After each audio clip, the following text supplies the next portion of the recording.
cool, sunny Sunday in Kansas City, Game 5 promised to put one team within one victory of its first World Championship.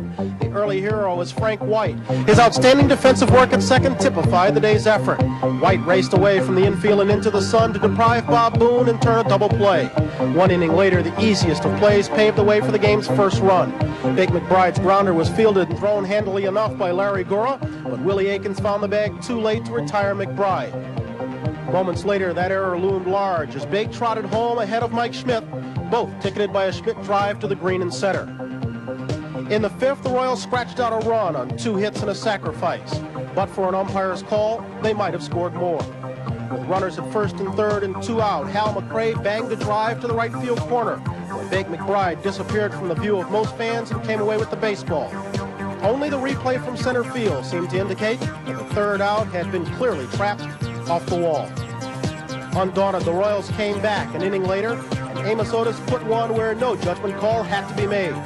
His third homer of the series tied the game at 2. A pair of singles and a sacrifice gave KC a 1-run lead that figured to get bigger when Willie Wilson doubled to the bullpen fence and right. But Bake McBride's rebound and Manny Trio's relay made an easy out of a tiring Darrell Porter at the plate, and just like that, a Royal run was ended. Through 2 innings, Dan Quisenberry's arm and Frank White's glove protected that lead. A potential RBI single by Trio was turned into a third out in the 7th. And in the 8th, Frank went far to his left to prevent a leadoff single by Larry Boa. The Royals coasted into the 9th, but then saw their lead snatched by the Phillies. In the final frame, Mike Schmidt led things off with a shot off the glove of a pulled-in George Brett. And suddenly the lead run was at the plate in the form of pinch hitter Del Unser. Just as suddenly, Unser doubled past the slow-reacting Aikens at first. Schmidt raced home to tie the game at 3. The critics wondered why Pete Lecoq had not replaced Aikens for defensive purposes. After Quisenberry got 2 outs, the lead run was at third when Trio lined one up the middle. Brett played the ricochet, but too late to prevent a 4-3 Philly lead. It was left to reliever Tug McGraw to make the 9th inning a nail-biter for fans of both teams. Philly's bullpen ace sandwiched 2 outs between walks to Frank White, to Willie Aikens, and to Amos Otis.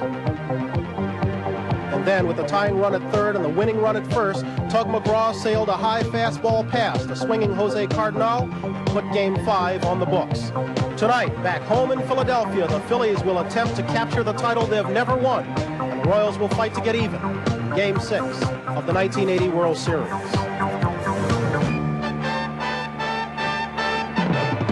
NBC Sports presents the 1980 World Series, an inside look at the series and a preview of Game 6.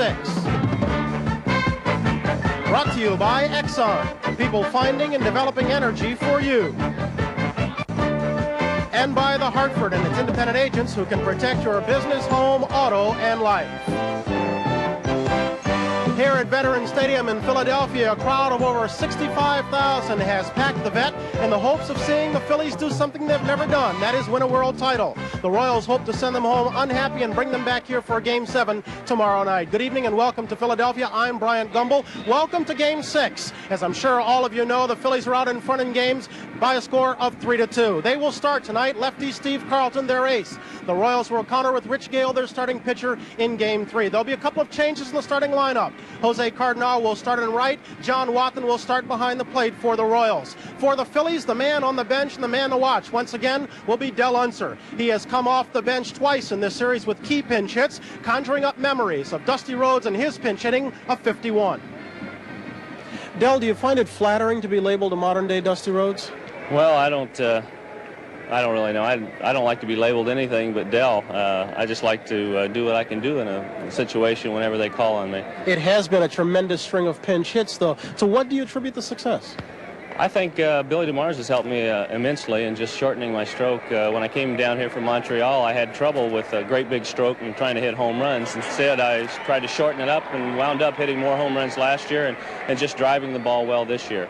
Manny Mota's the all-time pinch hit leader. I know he tells me that when he thinks he's going to be going in a game about the 5th inning, he goes in the back and starts swinging. Do you have a routine you go through? Well, George Vukovich, Greg Gross, and myself, all 3 left-handed pinch hitters, will go up and down the runway at about the 3rd, 5th, 7th innings and loosen up in the clubhouse and swing a lot and talk about what pitchers are in their bullpen and see if we've got anything on them. For example, have their pitches or have an idea as to how they'll pitch us. And I get information throughout the game from the left-handed hitters that I'm talking with, too, so that helps. Getting the 2 pinch doubles has got to be a great deal of satisfaction. Does it make you feel like you've contributed as much as any starter to this series? Well, to the series, it does. The playoffs and the series, it's great to contribute when the game is really on the line, and that's very rewarding to me personally, and I know it is to the rest of the guys. They know I work hard, and I know they work hard, and it's kind of a mutual thing. It's pretty much a team.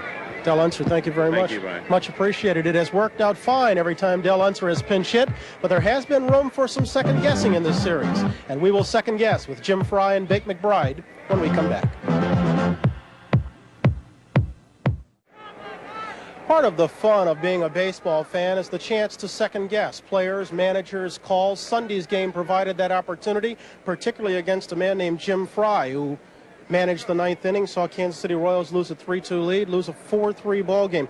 Jim, let me start off first of all by asking you, why didn't you replace Willie Aikens with Pete Lecoq in the top of the 9th? Well, my reason really was that in a one-run ball game, of course, and with this ball club out here, Phillies, they have been able to come back. In the previous game, as a matter of fact, in the 3rd ball game, I did much the same thing. I kept Willie in. We had a 1-run lead going into the 8th. I left him in the ball game because the possibility of them tying it, I wanted him to hit. In that ball game, he turned out to be the hero. In the 10th inning, he got a base hit to win it, and my thinking was the same in the 5th game, really. But that's a move you've made defensively throughout the year, so it was just by the Phillies? It was because of the Phillies you didn't make the move? Not really. It was the situation, the 1-run lead, really, more than anything. Any club you're playing, they can come up with a run. It doesn't have to involve the first baseman, and I like to have the big fella, especially he's been swinging the bat real well for us. I wanted to have him available if that situation arose. Okay, let's move to the bottom of the 9th. Bases loaded, 2 out. Cardinal due to hit. A lot of people are wondering why you didn't hit John Wathan, who on record is a better hitter. Well, as a matter of fact, we acquired Cardinal to be a right-handed hitter against left-hand pitching. During the time that he was with our ball club, I played him against some left-handers and pinch hit him. He hit .340 for us in that role, as a matter of fact. Did a very good job for us, and I felt as if he knew McGraw. I felt he'd be comfortable in that situation against McGraw, and that's the reason I went with him. Okay, Jim Frey, thank you very much. The most controversial call of Game 5 occurred in the 6th inning. Royals had themselves a 3-2 lead. There were 2 out, runners on 1st and 3rd, when Hal McRae hit a ball to the corner and right. Bake McBride went to the corner and came away with a baseball in his glove, but there still seems to be some debate on whether the ball was caught or whether it was trapped. It was ruled a catch, end of inning, end of Royals rally. Bake McBride, let me ask you, and look me in the eye, don't look away. Did you catch the baseball? I can't really tell you. When I went to the wall, I closed my eyes, and, the ball was in my glove. So. Hold it. You closed your eyes? I closed my eyes because I saw the wall, and, I didn't want nothing to happen to my face. So, I can't really say if I caught the ball or not. I don't know if it hit off the wall or if it hit in my glove first. Did it feel like it hit in the webbing of the glove or off the thumb part like it would if it was trapped? It hit off the thumb part and went into the webbing. And, I can't say if it hit the wall first or not. Will that answer change after the series? No, I'm going to still have the same answer. I can't tell you if I caught the ball or not. Having seen it on the replay, what do you think? I think I caught it. I do. Because it looks like it hit the thumb of my glove first and then it went into the webbing.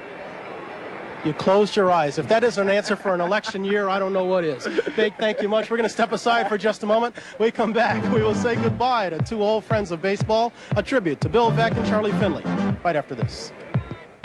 Since this could be our last baseball show of 1980, it could also be our last chance to say goodbye to 2 of baseball's most controversial and combative figures over the year, a tribute of sorts to Bill Veeck and Charlie Finley.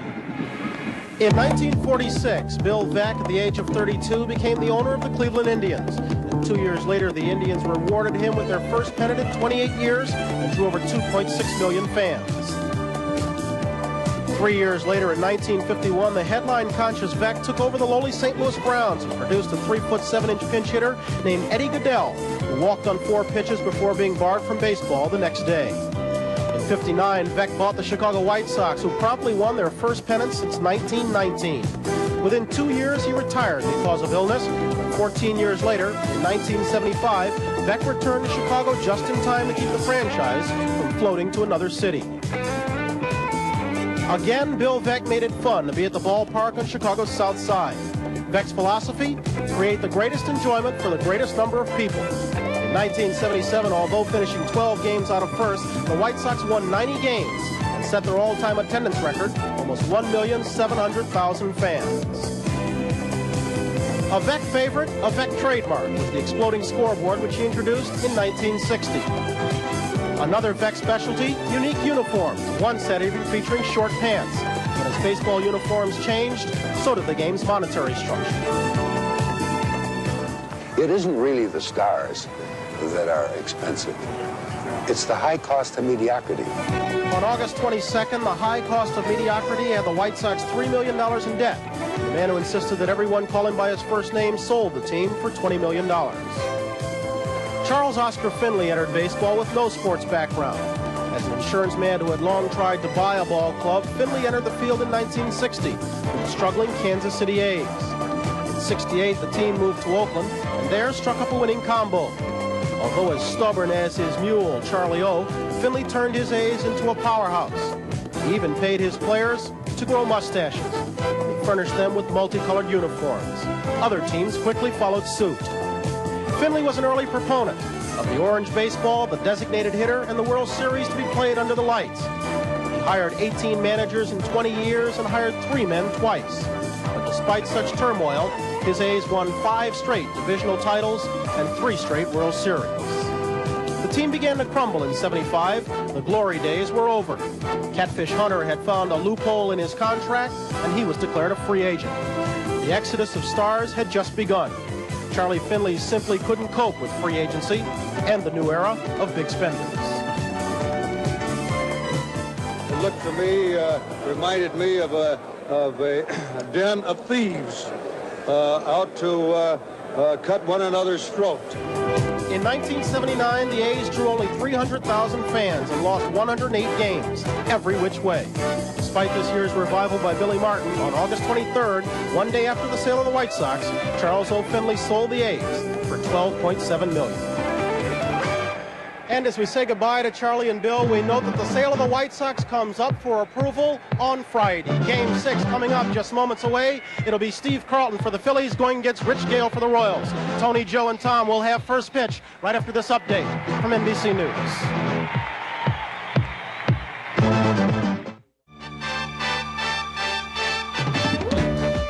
This evening from Veterans Stadium in Philadelphia, NBC Sports presents Game 6 of the 1980 World Series.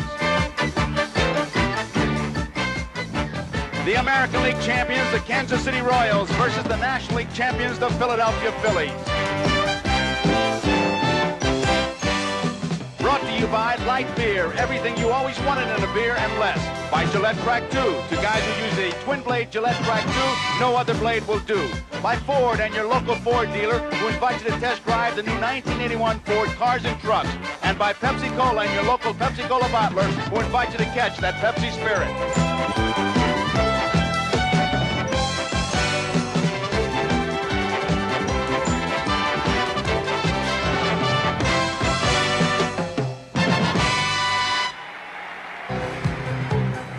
Veterans Stadium in Philadelphia. A beautiful night for baseball, 60 degrees, and these Philly fans are really ready, as I'm sure you can hear in the background. Hi, everybody. I'm Joe Garagiola, and we're getting ready for Game 6. We're going to have over 65,000 cheering fans here in Philadelphia. They're expecting the kind of a game they've been watching throughout this series, a series that has seen either ball club going to the 9th inning with a chance to win. The Royals, they're capable of winning here in Philadelphia, as capable as the Phillies were winning in Kansas City to bring it back 3-2. Royals fans are asking, can the Royals win? The Phillies fans, when they're not cheering, are saying, how soon will the Phillies fall behind so they can catch up and win? Tom Seaver is with the man who makes this Philly outfit go, according to many. Let's go to Tom. Thank you, Joe. Pete Paulo, your general manager, said that you were the one player to push this team over the top. And you watched the Phillies play for many years when you were with the Cincinnati Reds. What is it that they needed? What is it you brought to this ball club to push them over the top? Well, first of all, Tom, when I came to Philadelphia, I don't think because I had 3,000 hits or made many all-star games or got 200 hits many times that I was going to be a team leader, because I think team leadership comes from respect from your peers, from watching you play on a daily basis. And last year I had a lot of adversity off the field, and I played hard 162 games long.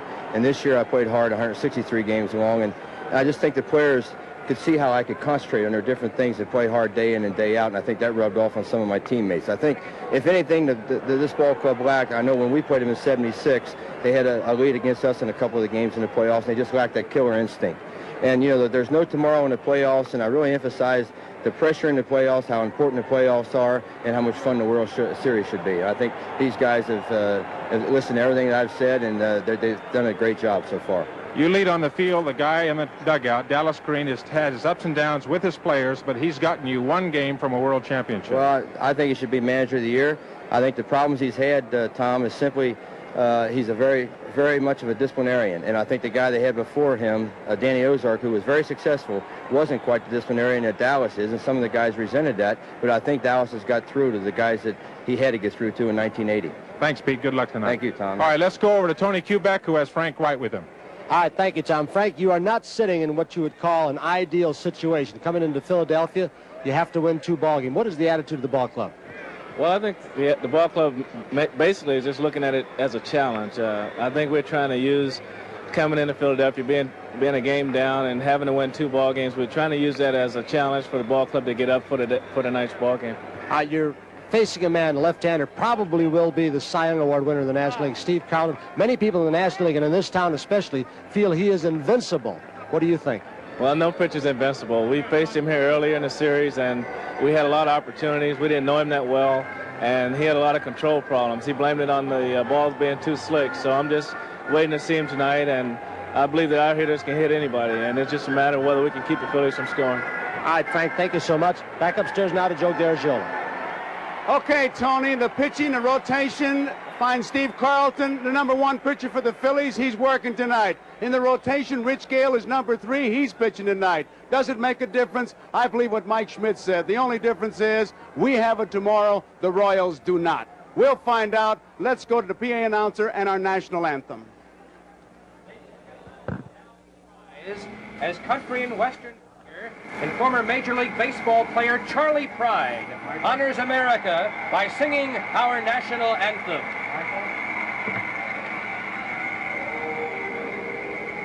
Sorry, I'm taking that's not your fault. I know where you're going.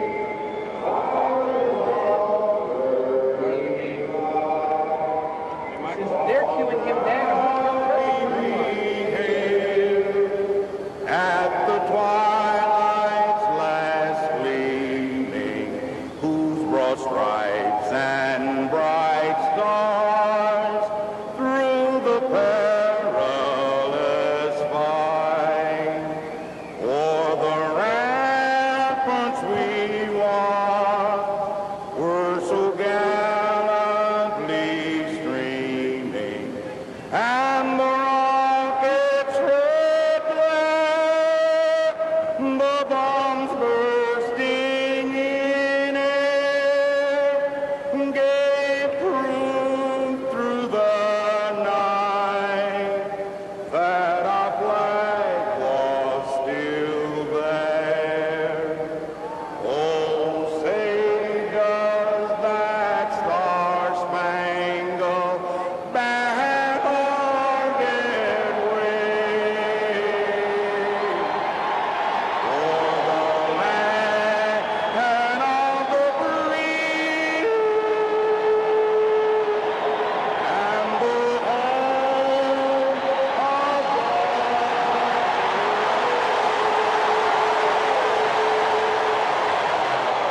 Charlie Pride, who played baseball, loves baseball, with our national anthem. Some 65,000 people here. The stage is set. We'll be back with the first pitch of Game 6 right after these messages. Gale against Carlton. Should be a great night.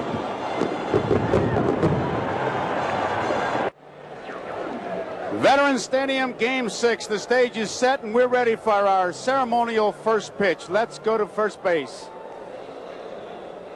Attention to the VIP box on the right field side of the Phillies dugout, where the ceremonial first pitch will be thrown out by a symbol of Phillies baseball for 20 years.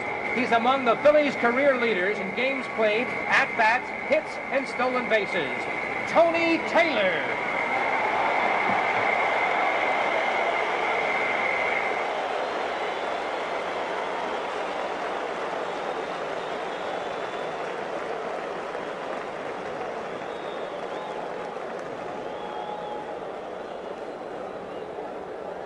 Here's the defense the Philadelphia Phillies will have behind Carlton tonight. Lonnie Smith in left, Gary Maddox in center, Bake McBride in right field, Mike Schmidt at third, Larry Bow at short, Manny Trio, the second baseman, Pete Rose at first.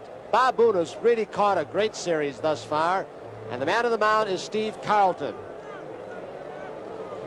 Right now, we'll have Joe Garagiola give you the starting lineup for the Kansas City Royals, the one that will face Carlton tonight. And here's the lineup for the Kansas City Royals. Leading off, Willie Wilson in left field. Batting second, the shortstop, UL Washington.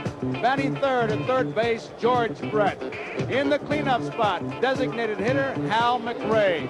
Amos Otis bats fifth. He's in center field. Willie Aikens at first base, batting sixth. Batting seventh, the catcher, John Wathan. Batting eighth, the right fielder, Jose Cardinal. And batting ninth, the second baseman, Frank White. Tom, Steve Carlton, even George Brett in the interview talked about he couldn't get his breaking ball over. What are you looking for tonight?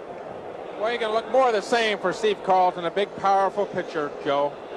The trouble that Steve Carlton had in Game 2, I think, and he said after the game, the slickness of the baseball, the shininess of the baseball prevented him from throwing his real good breaking ball. I think the thing tonight, looking at Steve, of course, 24-9 on the year, probably the Cy Young Award winner in the National League this year.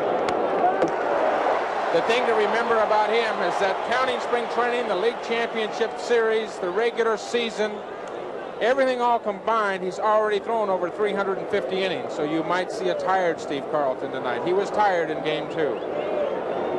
One strike to count. Strike two.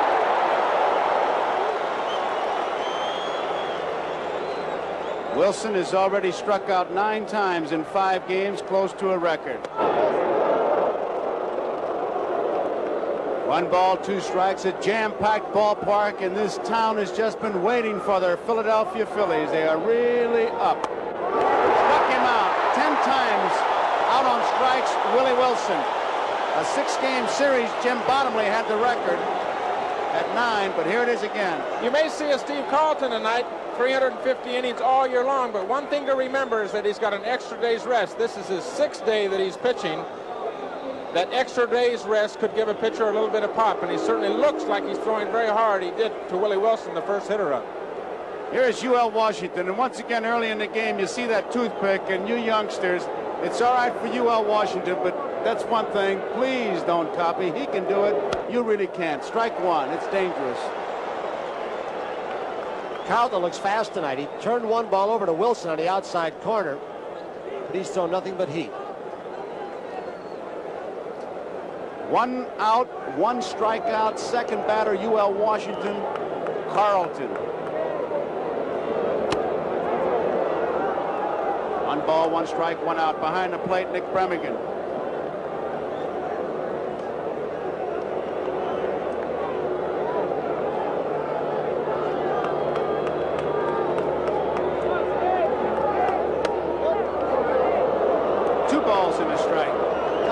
About the innings that Carlton has pitched. He has one of the most strenuous conditioning programs under the tutelage of Gus Heffling that I have ever seen, and he feels that he can bounce back a little bit faster than most guys under this program. 2-2 the count, of fastball on UL Washington. 1 out, nobody on. Ernie, there's no question he knows that it helps him, and he works very hard at it. The only thing that is concerning tonight, would be a concern tonight, that he does have all those innings. 350 innings is an awful lot of innings for a starting pitcher to pitch in this era. Misses. Full count, 3 balls, 2 strikes. 1980, pitched 304 innings, the most in the major leagues. Gave up most hits and most strikeouts he had. 243 hits, 286 strikeouts. Workhorse. Fouled out of play. Count remains. For about the first half of this baseball season, every time Carlton went out to the mound, he looked like he was unhittable. He had all 4 pitches going for him. Hard fastball, the curveball slider. He even started to throw a little bit of a changeup late in the season.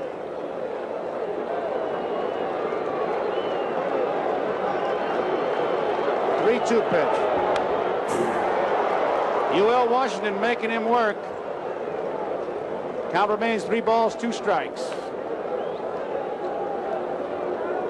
The on-deck batter, George Brett. How do you pitch him? Well, we got all kinds of answers.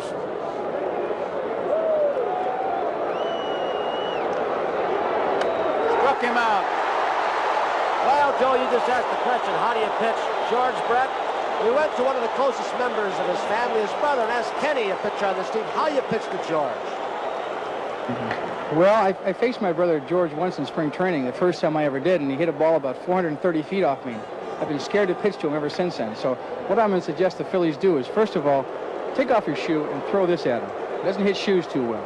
If that doesn't work, throw your glove at him. This is a first baseman's glove. He doesn't like to hit first baseman's glove. And last thing I would suggest is put the glove back on your hand, sneak behind the mound, put the rosin bag in your glove, and pretend like it's a baseball. Throw the rosin bag at him, and hopefully don't hurt him. It's a different way of pitching him. Ken Brett, his brother. And George doesn't get the first one, strike 1. He's been in a little mini slump since the knockdown incident. He's 1 for 8. Strike 2. Steve Carlton working in a hurry. He is firing, rearing back and firing. He has struck out the first 2 batters. 2 strikes, no balls. George Brett. Booney looking for a waste pitch, picks it off nicely. 1 ball, 2 strikes. Tony referred to it. Boone has had a tremendous series. He is picking balls out of the dirt, Joe. It's just been unbelievable this entire series, especially with the kid pitchers who've pitched. Bouncing ball, Trio to his right, has it in time. So it's 3 up, 3 down for the Kansas City Royals. Bottom of the first, no score. It'll be Smith, Rose, and Schmidt for the Phillies. And for the Philadelphia Phillies, Lonnie Smith in left field leads off.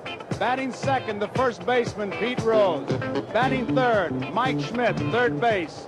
In the cleanup spot, Bake McBride, right field. Greg Luzinski batting fifth, the DH. Gary Maddox in center field. Batting seventh, Manny Trio, the second baseman. Batting eighth, Larry Boa, the shortstop. And batting ninth, the catcher, Bob Boone. And here's the Royals defense. Willie Wilson in left. Amos Otis in center. Jose Cardinal out in right today. George Brett at third. UL Washington at short. Frank White, the second baseman. Willie Mays Aikens at first. John Wathen is catching today. And it's Rich Gale who is in his second World Series game. Rich Gale, big 6'7", 225-pound right-handed pitcher, 26 years old. He pitched in game number 3 for the Royals. Pitched 4 1/3 innings. About 2 runs on 7 hits. He walked 3 and struck out 3. You'll see a power pitcher, what the Phillies like to describe more like a pitcher they would normally see in the National League. Good hard fastball, good slider. Talked to Billy Connors, the pitching coach. He said his instructions to Rich Gale tonight, go out there and give it your best, whether it's 1 inning, 2 innings, 3 innings, 4 innings. Go as hard as long as you possibly can. That's what they want from Rich Gale tonight. There you see the dimensions here in this ballpark. A park a little bit unlike Royal Stadium. This park, the ball flies out a little bit better. I got to believe the key, Joe, for Gale today, if he's going to have a good outing or a good 5-6 innings, can he get his curveball over? He gets his curveball over, they can't sit on that fastball. You've got to have the pitch they're looking for and the one to cross him up. Here is Lonnie Smith. Smith has been in 5 games. Been to bat 15 times with 4 hits. He struck out once, walked once, hitting .267. Strike 1. I like this kid as an offensive player. He has tremendous speed when he does get on base. He has a good quick bat. He spent his time in the minor leagues. They were afraid of his defense. Or offensively, he can hurt you. 1 strike pitch. Hi, 1-1. I heard Jim Fry talking and answering questions about the crowd as far as the intimidation of his team. 1-1 pitch. It's down the right field line. It is foul ball. Tom, I want to ask you, as a pitcher, is it an individual thing? Can you turn it off? But a crowd like this, 65,000, is it a factor? I think it's a factor, Joe, for a younger pitcher like Gale. Young kid just getting his feet on the ground. He's 26 years old, but for experience, he's a young pitcher, not like a Steve Carlton, who seems to be able to block everything out. I think the older you get, the more time you spend in the big leagues, you're able to control all the outside things that go on around the ballpark. I've seen young pitchers just because to overthrow. I just wonder if that's it. 1-2 pitch is fouled out of play, if that's the only thing. Well, when you have the dimension of pitching away, World Series, a deciding game for Kansas City, they do have no tomorrow. If they don't lose today, they go home. There's a lot of pressure on that young pitcher out there. Rich Gale. It's 1 ball, 2 strikes, nobody out, nobody on. We're in the bottom of the first. Frank White, these 2 second basemen have just been something. Frank White has been amazing. Manny Trio, both of them. Trio with his relay throws, White with the glove. Joe, this is just a routine play, but both White and Boas said before the series, the team that makes all the routine plays will have a better defensive series. It's not just at second base, it's throughout the middle of the diamond. Boas not missed a play yet. He's made them all. UL Washington's made some good plays. Here is Pete Rose. Rose hitting 158. 3 for 19. Didn't mean to swing. It's a base hit. Rose is on with a single. And it'll bring up Mike Schmidt, who'll get a tremendous hand from this crowd. Here it comes from left center field. A check swing. Slider, a cut fastball. One of those oops. And I'll tell you one thing. Wilson better not do that too often on Rose. Go down on one knee and just take his time. His people keep going. Mike Schmidt.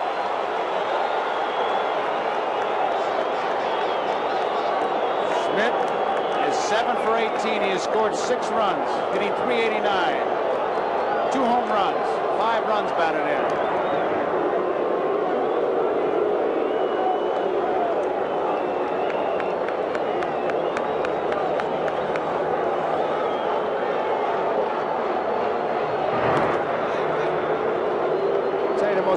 Player is really going to be a job to try to pick in this World Series. There are so many candidates. One of them in the batter's box right here, Mike Schmidt.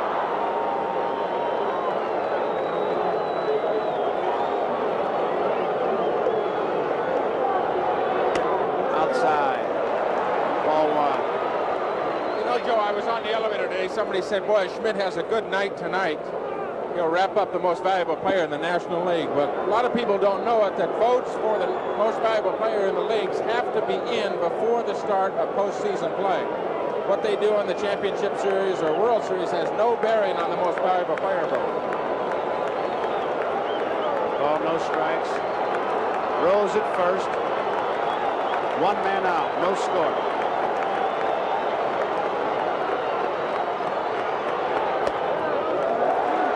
Two balls and no strikes. Sit back for one thing. Fastball from Gale. I recall his last outing. He didn't throw that breaking pitch when he's behind it all. That gives that hitter a little bit of an advantage. Notice the eye, runner, eye. There's a definite rhythm set up by Gale before he even goes into his stretch. Foul back. Watch it once again with Rose on, who really is not that big a base stealing threat, especially with Schmidt hitting. You'll see the rhythm develop.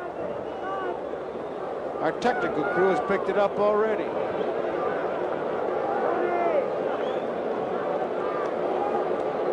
High, runner.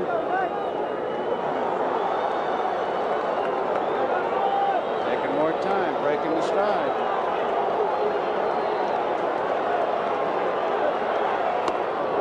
Mike Schmidt doesn't get a good pitch on the outside corner, look like a slider.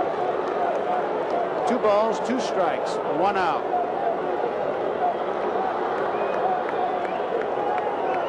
A couple of pitches to Schmidt. Gale's fastball looked very alive.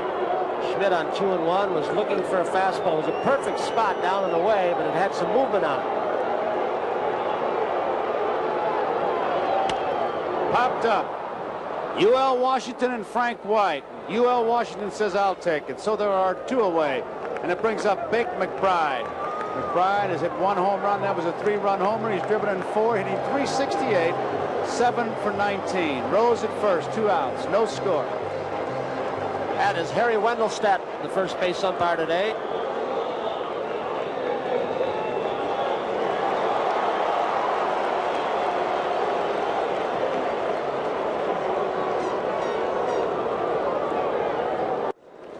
Hal McRae leads it off, hitting at .450, 9 base hits, 20 times at bat.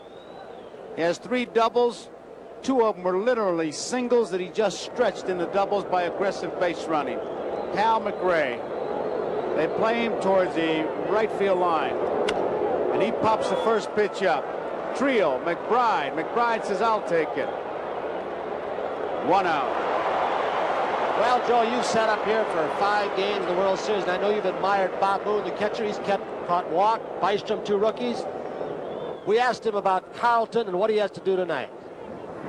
Steve Carlton tonight has got to pitch his game. We won't do anything special to any of the Kansas City players. He's got to have his good slider. If he has that, he'll give us an outstanding effort. If he doesn't have it, he'll give us a fine effort, and we know we'll be in the ballgame. He's either going to be great and beat him, or he's going to be just less than great and beat him, I guess. But they say about the last 10 times he's been out, Carlton, he really hasn't had his great stuff. Early in the year, he just overpowered everyone. He's got his good slider. He'll win. If he doesn't, he'll keep this close. What a tribute. Here is Amos Otis. Otis hitting at .550. There's the strike. Otis has been to bat 20 times. He has 11 base hits. He has scored 4 runs, 2 doubles, 3 home runs, 7 runs batted in. He didn't like the call by Bremigan. Well, Carlton, the last time out in this World Series against Kansas City, he had a lot of base runners, a lot of chances off him, but he got the double play 3 times when he needed it and got the strikeouts when he needed it with men on base. He seems to be able to reach back and come up with that big pitch.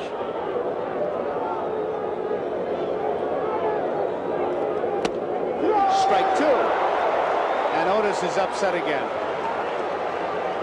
Tom, he looks like he's got a good fastball tonight. That ball is really tailing away from right-handed hitters.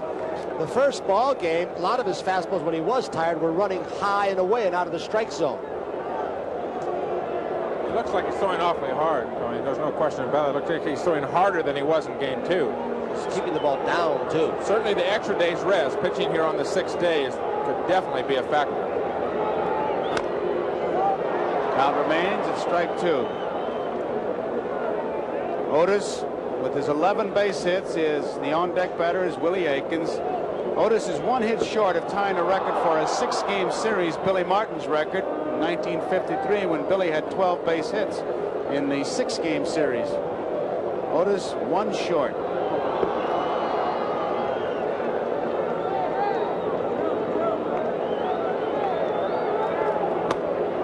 Outside.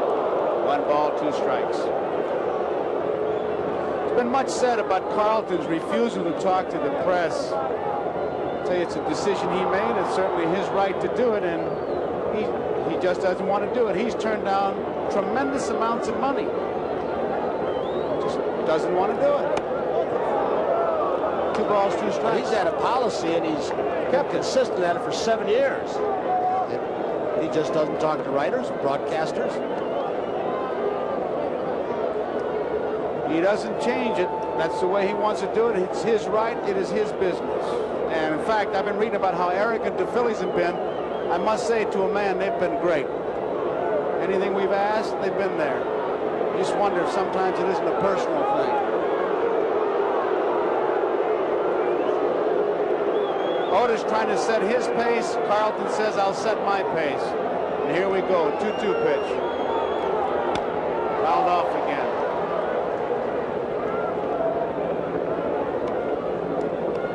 I'm a little surprised, Tony, with this pitching pattern. The base hits that Amos Otis has been getting have been the last game were the breaking balls, the off-speed pitches. The home run he hit was an off-speed pitch. The single he got was an off-speed pitch. And they've been pitches that have usually been bad pitches. Hanging curveballs, a hanging slider one time. There's that 55-footer, the same one he threw the other night. I found it interesting, Joe. You can play around with numbers so far through the 5 games. There's the breaking ball. Maybe he overthrew it. Trying for the strikeout. Like a curveball rather than a slider.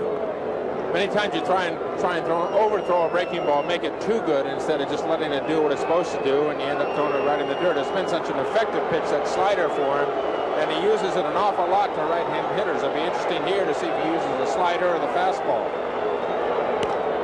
Something off it. Foul tip. Started to say about numbers, the Kansas City Royals ball club is supposed to be the team that pecks away at you and keeps the ball in play. They have struck out 40 times through the first 5 games. That's an average of 8 strikeouts a game. The Phillies, on the other hand, presumably a more power ball club, but they've struck out just 14 times through the first 5 games. So it might give you an indication of the differences in pitching staffs in the 2 leagues. Yes, there are more power pitchers. I think this might prove in the National League than the American League. More hard throwers.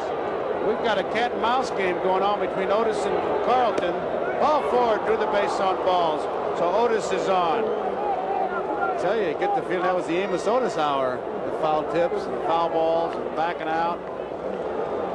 First base runner for the Kansas City Royals. Here's Willie Aikens. And I got to believe that Jim Fry, having his club coming to this away town in this critical situation, has got to stir his team up. Even though Carlton has a good move, I got to believe he's got to try and run somebody, because around that batting cage today, they were a very somber group. They know what they're up against here, winning 2 in Philadelphia. And even with Aikens up, I wouldn't doubt one bit. And with Carlton's great move, they try and start somebody. Holding. Ball 1. Carlton set a major league record for balks with 11 a year or so ago. Very tricky move. There it is. He's back. Otis is checking with Wendelstedt. We have an American League umpire back there now, so we got that, is it a balk or not a balk? Otis is talking to his first base coach. How about it, Ronnie? Has he got an edge tonight, Ron Luciano?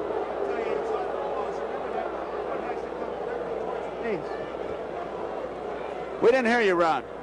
I said it's awful close to a balk, that first one. It has to come directly towards the base, and that looked like it went almost towards home. And so that's what Otis went over and talked to Harry Wendelstedt about. He said, hey, boy, that's awful close to being a balk. Watch that. Ronnie, what Jose Martinez was talking about in the first game he pitched, he's the first base coach, Martinez, that Carlton would stop his motion. When he picked his right leg off the ground, he would stop and try and freeze the runner. And then he would go homer first. There's a strike. 2 balls and 1 strike. Wendelstedt at first base really bearing down on Carlton. He is the umpire. That pitch there, Joe, is something we haven't seen much in the World Series. Carlton was behind 2 balls and no strikes. Almost invariably, probably 90% of the time when the pitchers in this World Series have gotten behind, they've thrown fastballs. Carlton there was 2-0 and threw the breaking ball. Oh, that was close. He was leaning, jumping around, and Carlton about had him. Well, you heard Ron say he's supposed, the rule says step directly toward the plate or directly toward the bag, but pitchers bend the rules. Watch where he steps. They pick a spot halfway between home plate and first base, and then they continue walking to deceive the umpire and the base stealer. Ron Luciano, how can they get away from that? Weren't you guys talking about putting a line on a mound at one time? 2 years ago, they put a line in there, but it worked too well. It was too easy to call. They wanted the controversy, and so they took the line out. Well, they got it. 2 balls, 2 strikes. Willie Aikens. We're in the top of the 2nd inning. There is no score. 1 man out. Amos Otis drew a base on balls.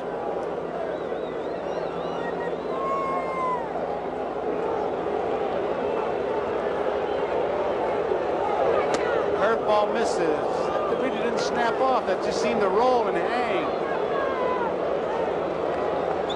3 balls, 2 strikes. Now we'll find out if Jim Fry's running his ball club. Aikens is a strikeout man. Otis can run, so it could be a strike him out, throw him out. I would think he'd be running. There he goes. Ball 4. So Otis is on his 2nd, and Boone doesn't believe it. Now they're going to ask the umpire 3rd. Boone has the appeal. down to the third base umpire, Paul Pryor, who waved the safe sign. Boone wasn't sure. He didn't get a very quick call, so he kind of took the glove out. The ball.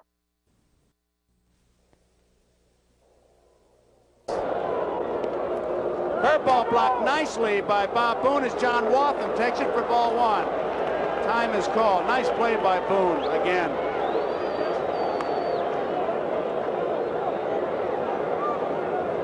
When the left-hander throws a curveball, you really have to get your body just at the edge of it because it breaks back when it hits the ground because of the spin.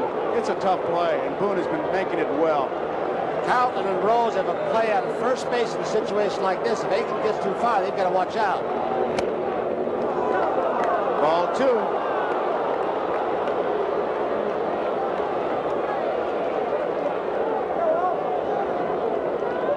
Carlton gave up 6 walks but struck out 10 in game 2. He's walked 2 and struck out 2 so far tonight. There's a strike. There's another example, Joe, of being behind. Gordy McKenzie at third base, coach for the Royals. Carlton was behind and came back with a breaking ball. Wathan looking for his first base hit. He's been to bat only 4 times in this series. Fouled out of play. 2 balls, 2 strikes. 1 out. The on-deck batter is Jose Cardinal. He's playing right field. Fry wanted to get some right-handed bats, and he got one in. And Cardinal, you see right there, the on-deck batter in right field, and John Wathan behind the plate. Otis at second. Akins is at first. 1 out. Double play ball. Boa, 1. Cinch, 2. 6-4-3. That ends the inning. And so we go into the bottom half of the second inning. It's Kansas City nothing, Philadelphia nothing, and these fans are really fired up as Steve Carlton goes walking off. A 0-0 ball game here in the second inning. Game number 6. There are 6 or 7 times in a ball game when a pitcher has to make a pitch to stop a rally or keep the other team from scoring. Here's the first one for Carlton. He makes the pitch on Wathan. The double play, 6-4-3, and the Phillies are out of the inning. Here is Greg Luzinski to lead it off here in the second inning. Luzinski's been to bat 5 times looking for his first hit. Takes the pitch outside, and it's ball 1.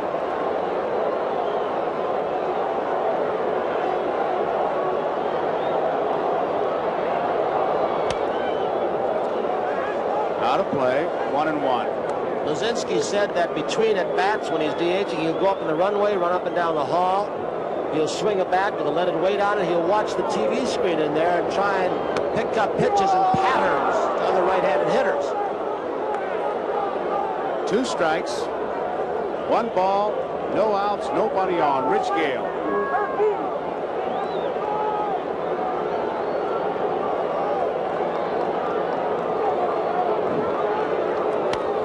Out of play. Gale started game 3 in Kansas City. He worked 4 1/3 innings, gave up 7 hits, 2 earned runs, 3 walks, 3 strikeouts.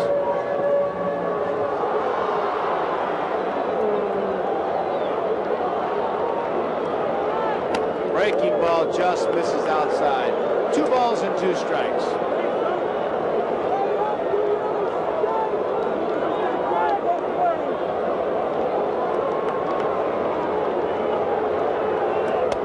Outside, full count, 3-2 now. The on-deck batter is Gary Maddox, followed by Manny Trio. There's the on-deck man, Gary Maddox. He's been a first ball hitter throughout this season. Foul back by Luzinski. He had a good cut. That's the Bulls' pitch. Fastball down, a little bit inside part of the plate. And you can see his disgust when he missed it. He was on it, so apparently Gale's ball, like Carlton's, is pretty lively. Right there. The Bull may have been a little bit late, but that is his zone. Struck him out. Luzinski out on strikes.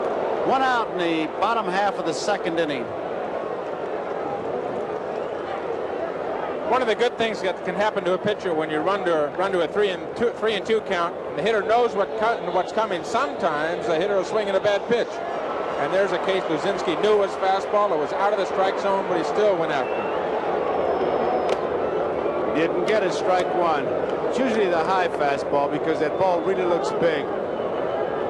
Low ball, you really only see the top half of the ball. High pitch, you see it all. Miss it all, too. That's in the gap in right center field. It'll be extra bases for Maddox. Otis cuts it off. It's a stand-up double for Maddox.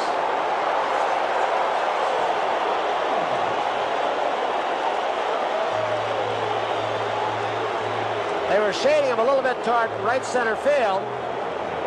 A breaking ball, almost a perfect pitch. Down low and away. Slider curveball. Otis right here by getting to this ball in a hurry may have prevented a triple. Boy, this is what that speed, how important it is, not just on the bases, but defensively. Royals have built their team on that speed. Frank White, he is up throwing on the relay.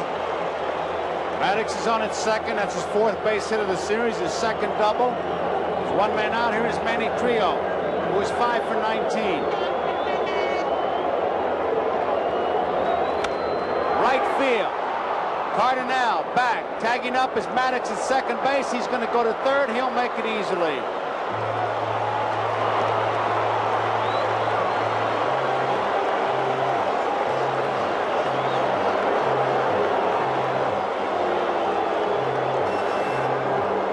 Two outs, and it brings up Larry Bowa.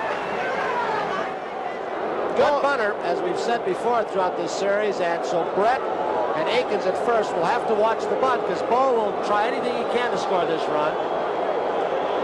Bowa is 8 for 20. He has driven in 2 runs. That's a 400 average. Bowa's hitting 400. Boone's hitting 400. Last 3 men in the Kansas City lineup are no average, and 95. Makes a difference. Wilson really shallow in left field. Fastball is outside, ball 1. Look at that defense near the line. Otis is way over. If Bowa hits a line drive over the pitcher's head, he may run for about maybe 8 or 9 days. Or in that right field corner if he pulls the ball. Down the left field line. It is 1 ball and 1 strike. Here's where the responsibility really goes on the pitcher. If you expect him to hit that way, you better pitch him that way. I was thinking the same thing, Joe. If he throws a curveball or a changeup here and gives him something to pull, that pitching coach will come out of that dugout so fast and make your head turn. If the catcher hasn't turned it already with a bat. Popped up. Foul territory. Wathan coming back. Has room. He makes the catch in front of the dugout. So Bowa is out, fouls out to the catcher at the end of 2 complete innings of score here. Kansas City nothing, Philadelphia nothing. And in the 3rd inning for the Kansas City Royals, it will be Jose Cardinal, Frank White, and Willie Wilson. And we'll be back after these messages from your local station.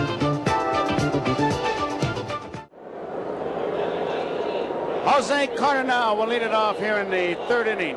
Cardinal has been to bat 6 times, looking for his first base hit. He's a free swinger. Breaking ball misses. Check the ball, says Cardinal. It hit the dirt. And it's ball 1.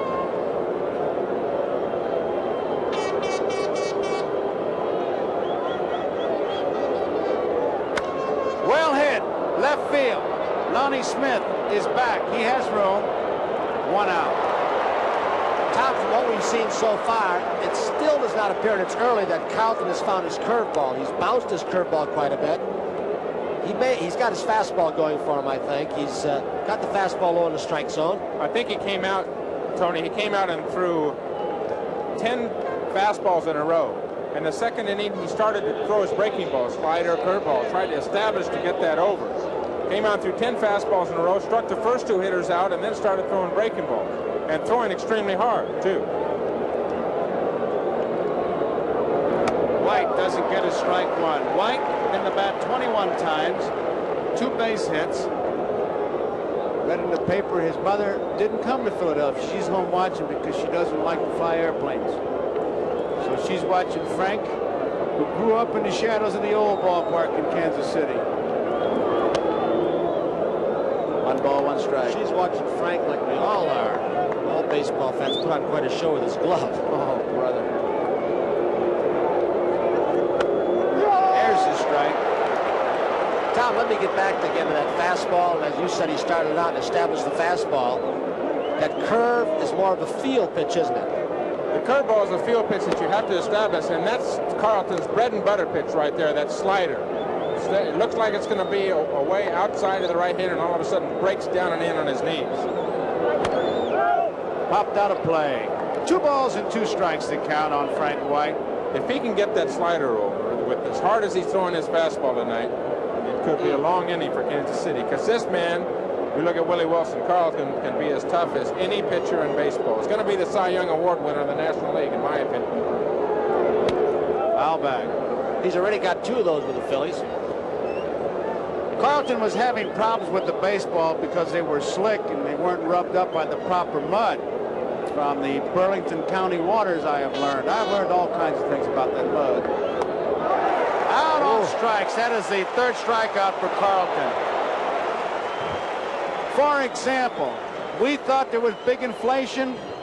We were wrong as we look at this replay. It's a curveball, and White is completely fooled on it. That mud does not cost $100 a can. In 1938, it cost $10, only costs $15 right now, if you can buy it.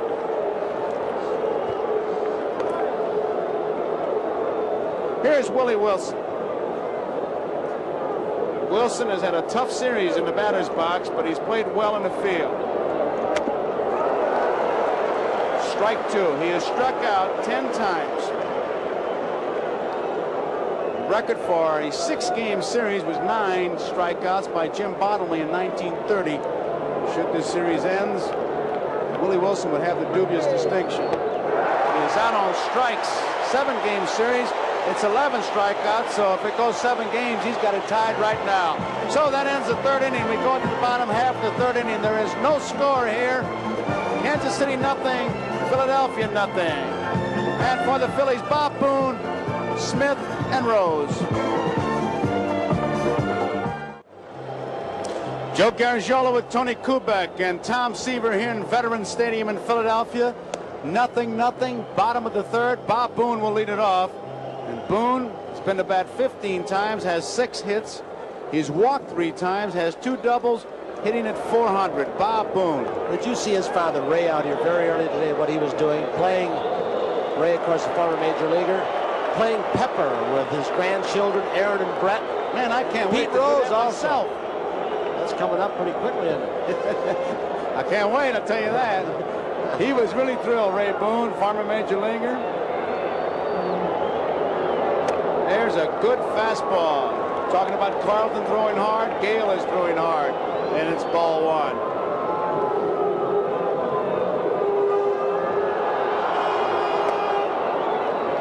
And it's ball 2. Wathan behind the plate doesn't agree. He's shaking his head and not turning all the way, but he is on hold plate up our Nick Bremigan a little bit. Ball 3. You can usually talk to the umpires as long as you keep looking towards the outfield and not turn around and show them up.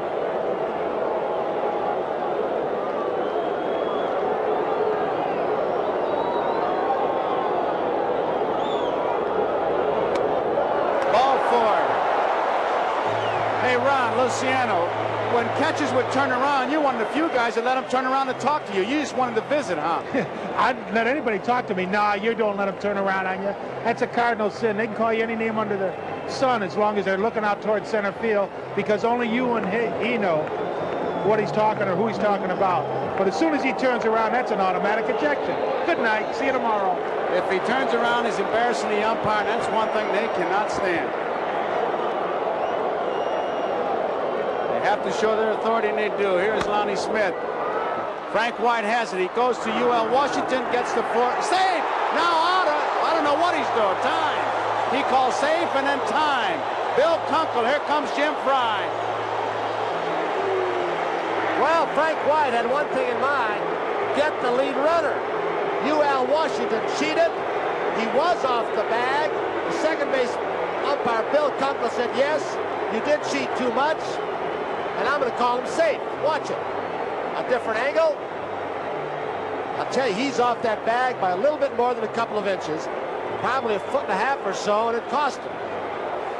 Washington was trying to get out of the way of the hard-sliding Boone, and by trying to do, he wasn't trying to get a throw-off. By trying to do so, he cheated too much. I think Kunkel made the right call. Bill Kunkel had his right hand up. Look, maybe he called him out, but he was calling time. And so we've got base runners at first and second. I really couldn't tell on that play, Tony, to tell you the truth. So it looked like he was just in there. But here's another look at it. Let's see. This left center field camera should be the excellent angle. Oh, he was safe. Oh, His foot sure. was off, yeah. You know, you get away with a little bit of that, and many times umpires will give you that call. But that was a little too obvious. It's an error on the shortstop, UL Washington. There it is again, Tommy. I don't understand how they can give an error to the shortstop on the ball, first of all. Well, I don't Tony. You think he was drawn off by the throw? It looks like he was drawn off by the throw, definitely. There's no play at first base. There's no way you're going to double up Monty Smith. Right. What Washington's got to do then, if he's drawn off, because he's got plenty of time, is get the ball first and then come back and tag the bag. You've got to get one out. So there is nobody out. Base runners at first and second. The infield looking for the bunt at first and third. Pete Rose, the batter. He had a base hit his first time up. There's no score in the third. They've got the play on, and Rose takes it high. And what I mean by the play is the shortstop goes to third. Tony, you've worked that play. Well, ordinarily, first and second, what you'll do is the third baseman will come in and make sure the hitter commits himself. The shortstop will go to second baseman to first baseman charges. This particular play, they have Washington, here he comes, going to third, White going to second. Well, one of the reasons they'll do that is because they've got a slower runner at second base. You try to have a fast runner, and he's going to beat the shortstop there, and you're in big trouble. There they go again. The pitch is low. One thing you have to do is make them bunt the ball, and now Wathan wants to talk to Gale. Boone, a good base runner, although he may be slow, is not getting in no man's land, so he get picked off like UL Washington as Billy Connors comes out to the mound to talk to the young pitcher. Tom, they must have heard you because they have changed the official scorer's decision to E4. Frank White for pulling UL Washington off the bag. Now Green is having a conference with a home plate umpire as Green talking to Bremigan. Here's Akins coming in from first base. Nobody is covering first base on this particular play. They may change. There's Dallas Green may change too. I don't know what he's talking about. If someone is getting in the way of one of his base runners, he may be saying that UL Washington is getting in the way of Boone. We'll find out.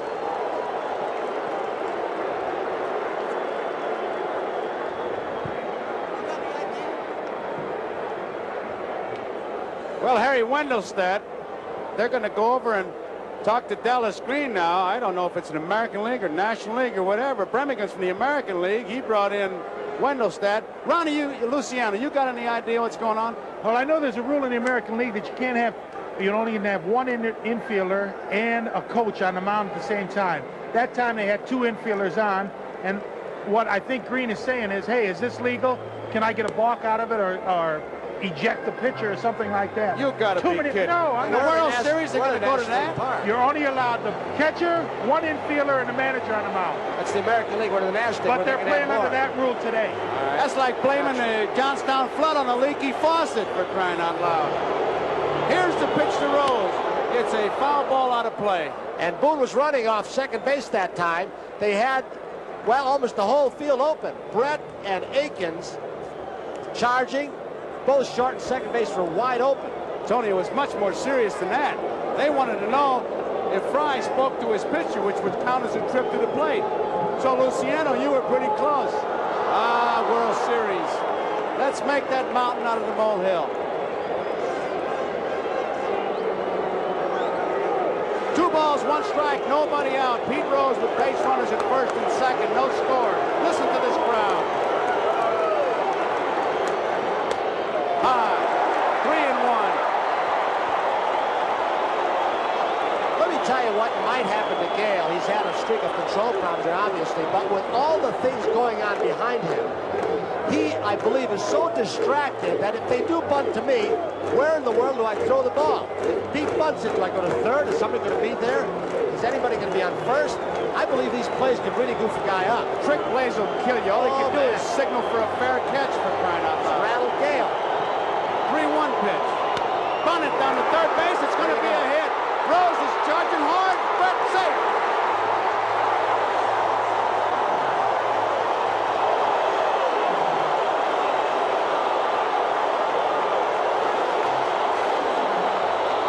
Kansas City's defense outfoxed itself. They put a little more pressure on the kid pitcher Gale than ought to have been. Rose does make a perfect bunt. Gale froze on the mound. Here comes Brett. Rose beats it out. Tony, I can't help but the concentration on Rose's eyes on that last replay. He was going to make sure he bunted the ball on the ground, and as you say, they just thought themselves into a base hit, the Kansas City defense. Gale made a mental mistake in game number 2. As you remember, Tony, the ball hit back to him with the bases loaded. He didn't go home. He went to first base. Here again, he's made a mental mistake on that bunt play. The pitcher's job on this play is to break right toward the third baseline. You don't go toward home plate. That's the pitcher's ball right there. That is not George Brett's responsibility. The pitcher should make that play. Well, Kansas City has already given Philadelphia 2 outs this inning. And there are nobody out. Bases are loaded, and Mike Schmidt, their big man in the batter's box. The little bunt does it again. Ball 1. A walk to Boone. An error by White. A bunt by Rose. And Gale faces the bases loaded with Mike Schmidt, the batter. Nobody out.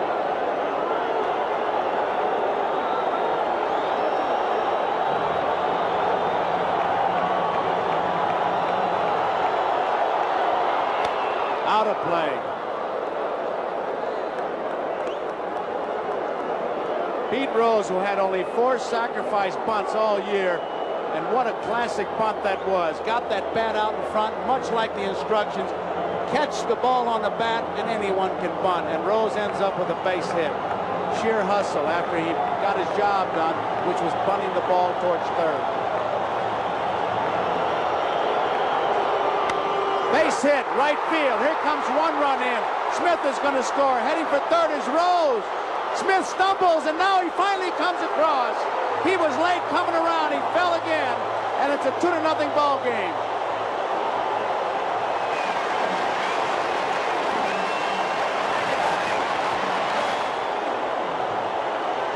Fastball out over the plate. A little bit down. Schmidt really rifles it. He continues to have an excellent series with the glove and the bat. Now has 7 runs batted in for the series. Cardinale with a weak throw in, and Rose keeps on going to third. Schmidt is going to go because Aikens is in a cutoff position between home plate and his right fielder. Schmidt had thoughts of going, and look at that reaction. He's had a big series thus far. Reddy Martin has been throwing in the Kansas City Royals bullpen. Gale has not pitched that badly. He's been... Jim Frey out now.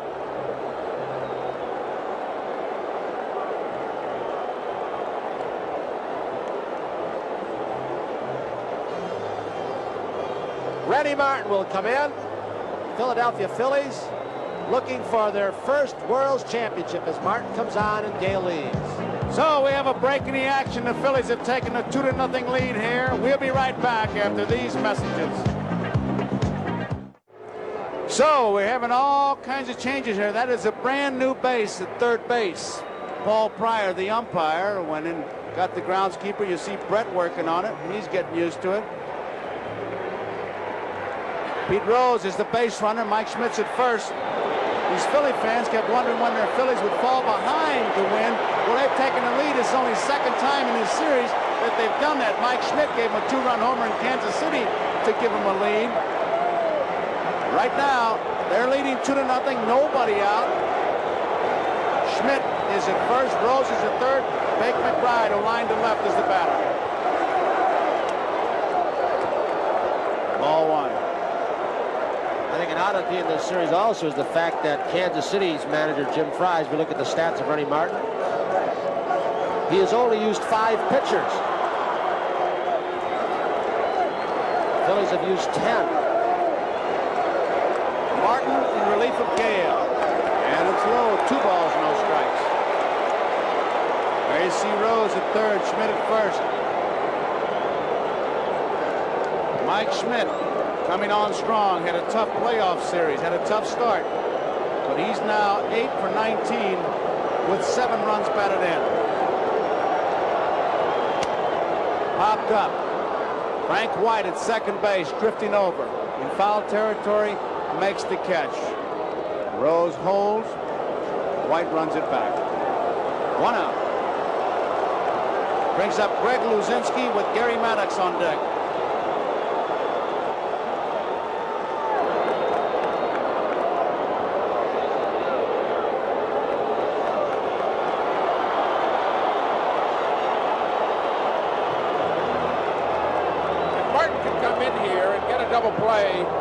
Luzinski, get that curveball over and get the double play. He'll turn what is a negative in the sense the Phillies had a big rally going.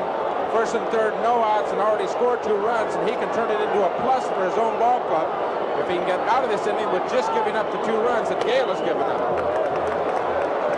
Ball 1. Luzinski was out on strikes his first time up. Rennie Martin in relief of Gale.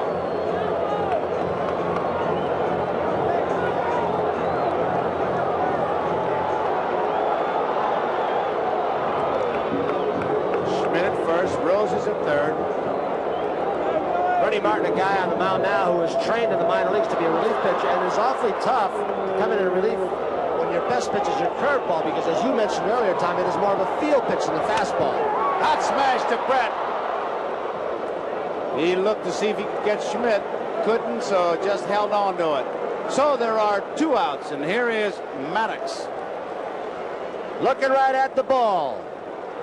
Didn't hit it real hard. In fact, may have broken the bat. It sounded like it shattered, but Brett comes up throwing. He looked at third first. Rose was close, and he couldn't get Schmidt.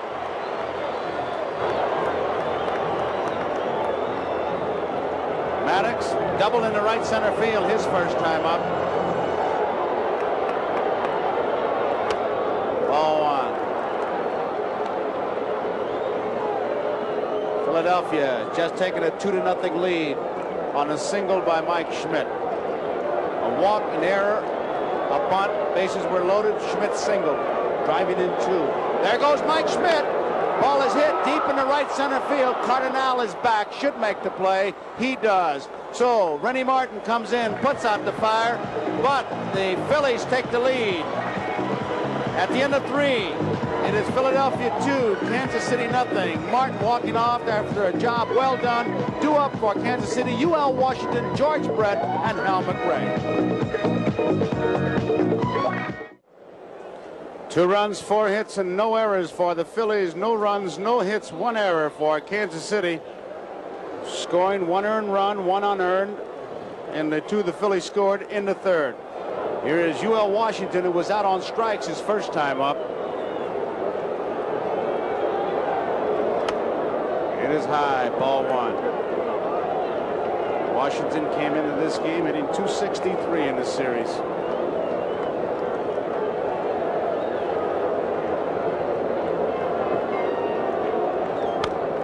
Out of play, 1 ball, 1 strike.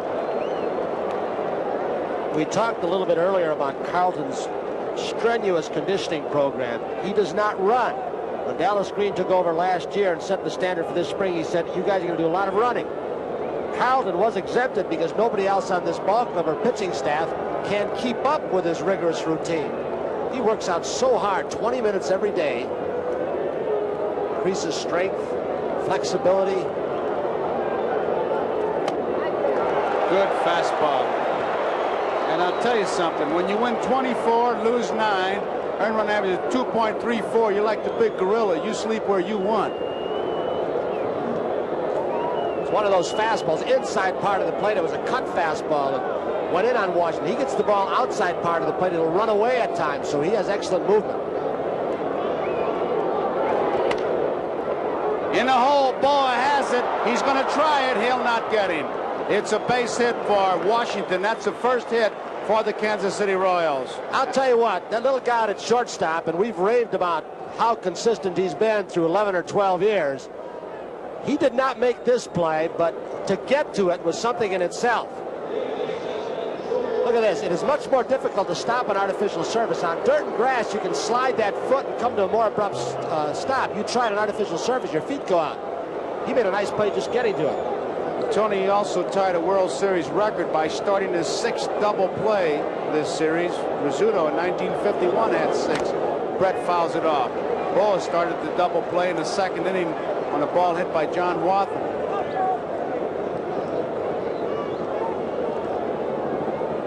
Brett bounced out his first time up.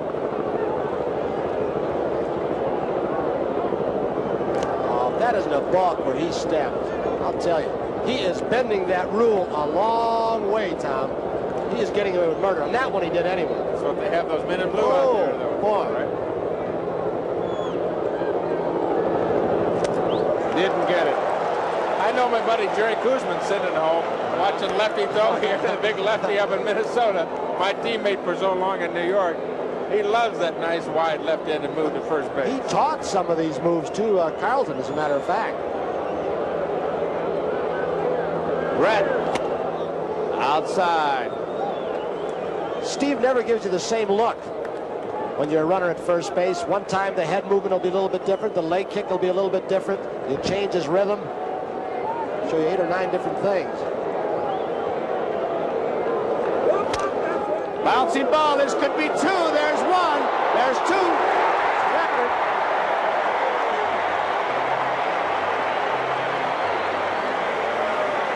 So Larry Boa on this double play will go down in the record books.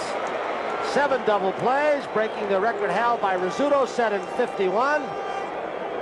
Started his 7th double play. And you know, when you look at scouting reports, this is from our left center field camera. He didn't waste a throw. He took it himself. Why mess up an extra flip? But also interesting, Tony, when he threw the ball, how he got UL out of there when he submarined it. Ball 1 on McRae.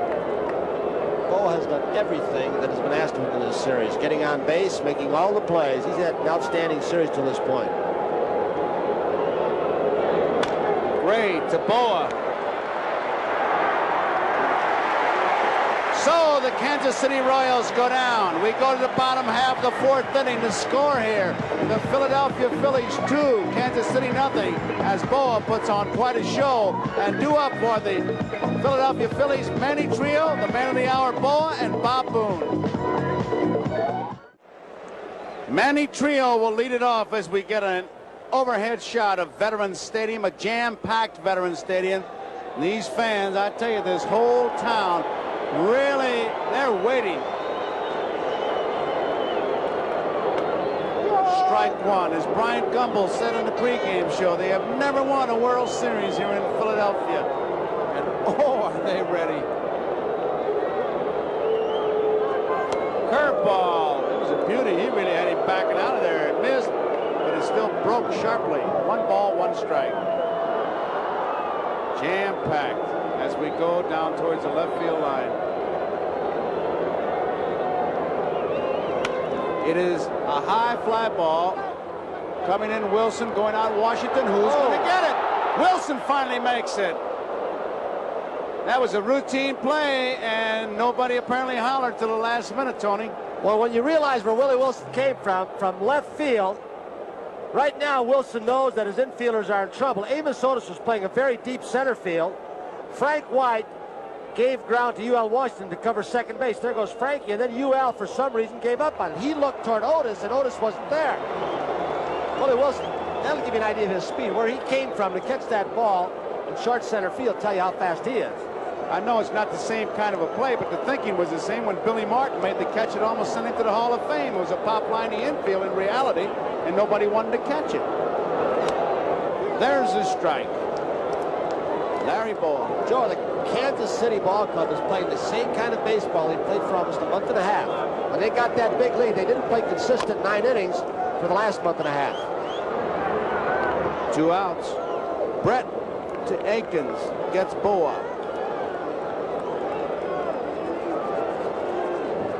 Brett's got to get his bat going, as does McRae, to get this Kansas City Ball Club back in this game.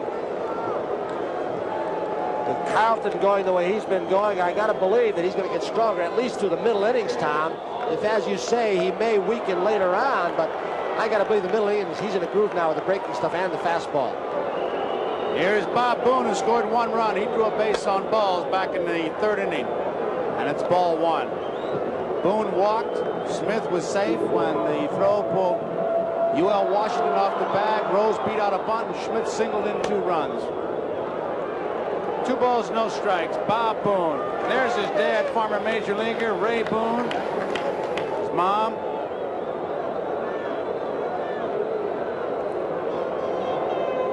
Two 0, Phillies lead.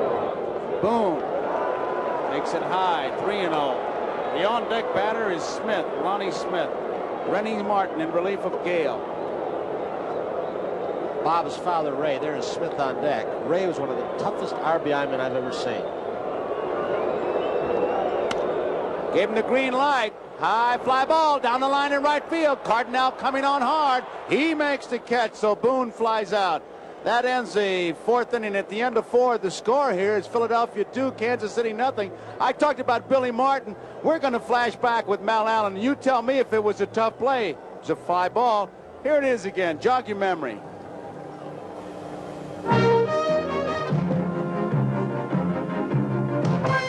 The Yankees are leading by a score of 4-2. Billy Martin tenths at second. 2 out. The Dodgers with the bases loaded. Jackie Robinson hits a high pop-up into the tricky winds of Ebbets Field. Martin makes a game-saving catch, and the Yankees win the series. Joe Garagiola, Tom Seaver, Tony Kubek, our statistician Steve Dans back here in Veterans Stadium. Game number 6 of the 1980 World Series. Jim Fry, the manager of Kansas City, he finds his team down by 2 runs in the top of the 5th. Steve Carlton on the mound will face Otis Aikens and Wathen. There's Herb Starrett, Dallas Green, the manager, right behind him. Carlton has allowed just 1 base hit, infield single by Washington. He has struck out 4 and walked 2 through 4. Otis has walked. 1 strike. Otis needs 1 base hit. He's 1 short of tying a record for a 6-game series. Joe mentioned earlier, Billy Martin, 53 Yankees, had 12 base hits. So Otis has had an excellent series thus far. Phil's 2, Kansas City 0. We're in the 5th. High fastball. Carlton way ahead. 2 strikes to count at Otis. Here's a good example of what the high fastball out of the strike zone will do to a hitter, especially when you have the kind of pop that Carlton has. Puts him right in the driver's seat. No balls and 2 strikes. A lot of things a pitcher can do in this situation. They set up a pitch, go right after him, especially when you're throwing as well as Carlton is throwing. I've got to believe, and a factor that you mentioned earlier, Tom, that he has pitched over 350 innings since spring training began, that he's not going to try and waste too many. I got to believe he wants to complete this game, Carlton, and go after every hitter and use a minimum number of pitches. He goes outside, but just missed. 1 ball, 2 strikes. He's got a Kansas City Royals blue baseball cap on, but I got to believe that young man was a Phillies fan. Steve Carlton. Good pitch, but Otis fended it off somehow. Carlton stay at 1 ball, 2 strikes. Oh my goodness. He's left over from Saturday Night Live. He's one of our fans at NBC. Well, I know you people all know that Tom Seaver has had an assistant up here, a member of his pitching staff from Cincinnati, Paul Moscow. We thought we'd give you a shot of him before this series was over. 1 ball, 2 strikes on Otis. Breaking ball bounces, 2-2. Amos Otis, you know, they've talked about Carlton not giving interviews. Another man very reluctant to talk to the media is Amos Otis at the plate. He cherishes his privacy. 2 balls, 2 strikes. In the 5th, no outs. Phillies lead 2-0. He blew it by him. Strikeout number 5 for Carlton. A good, lively fastball. Game number 2 that Carlton started, he had 10 strikeouts. Into the 5th inning now, he already has 5. And that one on just pure heat. He threw the ball right by Amos Otis. Well, during the regular season, Carlton pitched 304 innings. He had 286 strikeouts, the most in the major leagues. Nolan Ryan of Houston just got to the 200 mark. Willie Mays Aikens, who's had some kind of series. A couple of home runs in one game, his first major league triple, a game-winning RBI, then 2 more home runs. 1 out. He is beginning to throw a little bit harder. You can almost hear the ball crackling into Boone's glove. 1 ball, no strike. 1 out. Breaking pitch, 1 strike. 1-1. Aikens with his 4 home runs in this series. 1977, I know you'll recall that. Reggie Jackson had 5. It's a series record. 2-1. Willie Mays Aikens.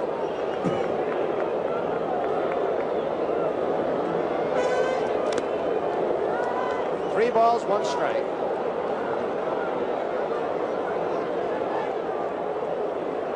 Another good play by Bob Boone behind the plate, especially off of Carlton. You're going to get a lot of sliders that are going to break down into the dirt. That's his out pitch. Bob Boone, the Golden Glove catcher of the National League. You can see he is the only catcher in the major leagues who wears that old-style mask. Paul Pryor, the umpire on the bases today, the only umpire, popped up. Back of home plate should go out of play. It does.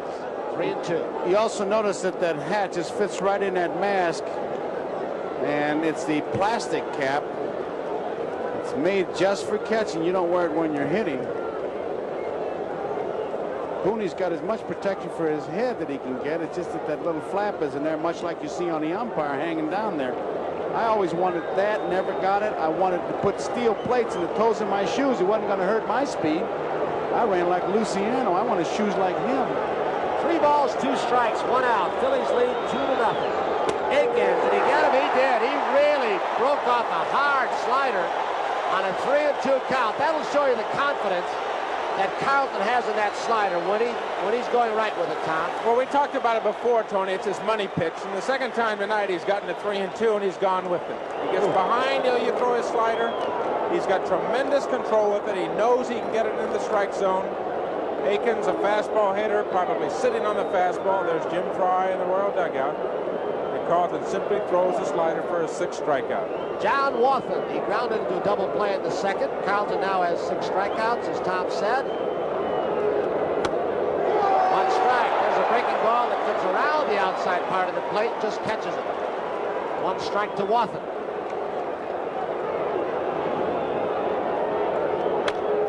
Base hit up the middle by Wathan. Second base hit of the ball game for the Royals. Washington has the other. So Wathan's on, and Jose Cardinal will step in. We've talked a little bit about that conditioning program that Carlton goes through. He has been a weightlifter since he was 14 years of age. He had gotten into the martial arts, karate. Now he's gotten into kung fu. And it's difficult to explain the routine he goes through with Gus Heffling, who also worked for the Philadelphia Eagles. He says he wants to make it a way of life after baseball. Do it every day, all year long. Carlton, first pitch to Cardinal, 1 ball, no strike. Not much money for guys like that. Vikings and Shepherds are about the same class. Kung Fu, how can you make any money? Steve's not interested in making money, and neither is Gus Heffling. They just know it is an excellent program. In fact, Heffling thinks that he could put it to good use in all of baseball. 2 balls, no strikes. On Cardinal, Heffling would like to have a separate program for every man on the field, not the same one for each position. Cardinal with 2 batting gloves on. Wathan off and running. Wathan will surprise you because he stole 17 bases during the regular season, was caught just 3 times. So he thought he caught Carlton by surprise and had an excellent jump, but it was fouled off. You'll get a look at the jump that Wathan gets. 2, 3, 4, 5 steps he had before Carlton threw the ball. That was a good jump. And still see Larry Boa, game number 1 off Leonard. Down by 4. He surprised everybody. May have set up the whole inning. Cardinal pops it up. Short right field, trio back. He will take it himself as he waves McBride off right field. So Wathan is stranded at first base. We're in the middle of the fifth here at Veterans Stadium, Philadelphia, Pennsylvania, with the score. The Phillies 2, the Kansas City Royals nothing. Due up for the Phillies, the leadoff hitter, Lonnie Smith, and Pete Rose and Mike Schmidt. Final stat, he gives the safe sign, so the count will go 3-2. Looks like a breaking ball in the outside corner. Martin has an outstanding curveball, a very good slider to go along with it. 3-2.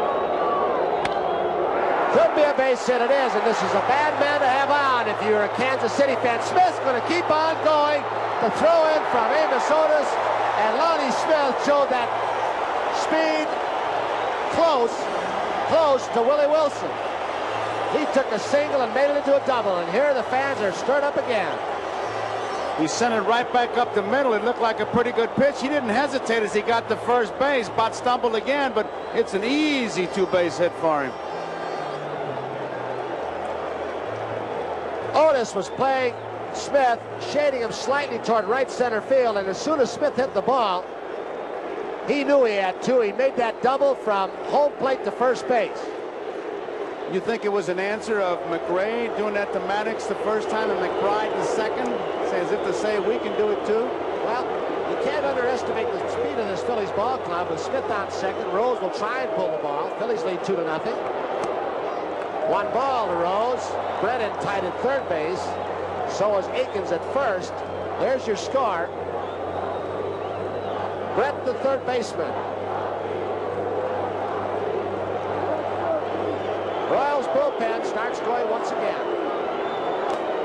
Too low. Nice stop by Waffle. Rose goes 2 balls and no strikes on Rennie Martin. That's Smith, lower left-hand corner of the screen. Pete single to left, check swing in the first, giving a single on the bunt down to third base. Paul Splittorff, the left-hander warming up. Marty Patton, the right-hander. The big question is, Splittorff, the third best pitcher on the staff, where has he been?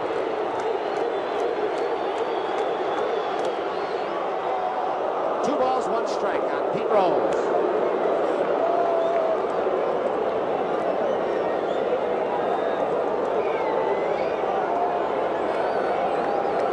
Rose's job, of course, in this situation is to pull the ball on the ground to the right side, get Lonnie Smith over to third. Mike Schmidt will be up.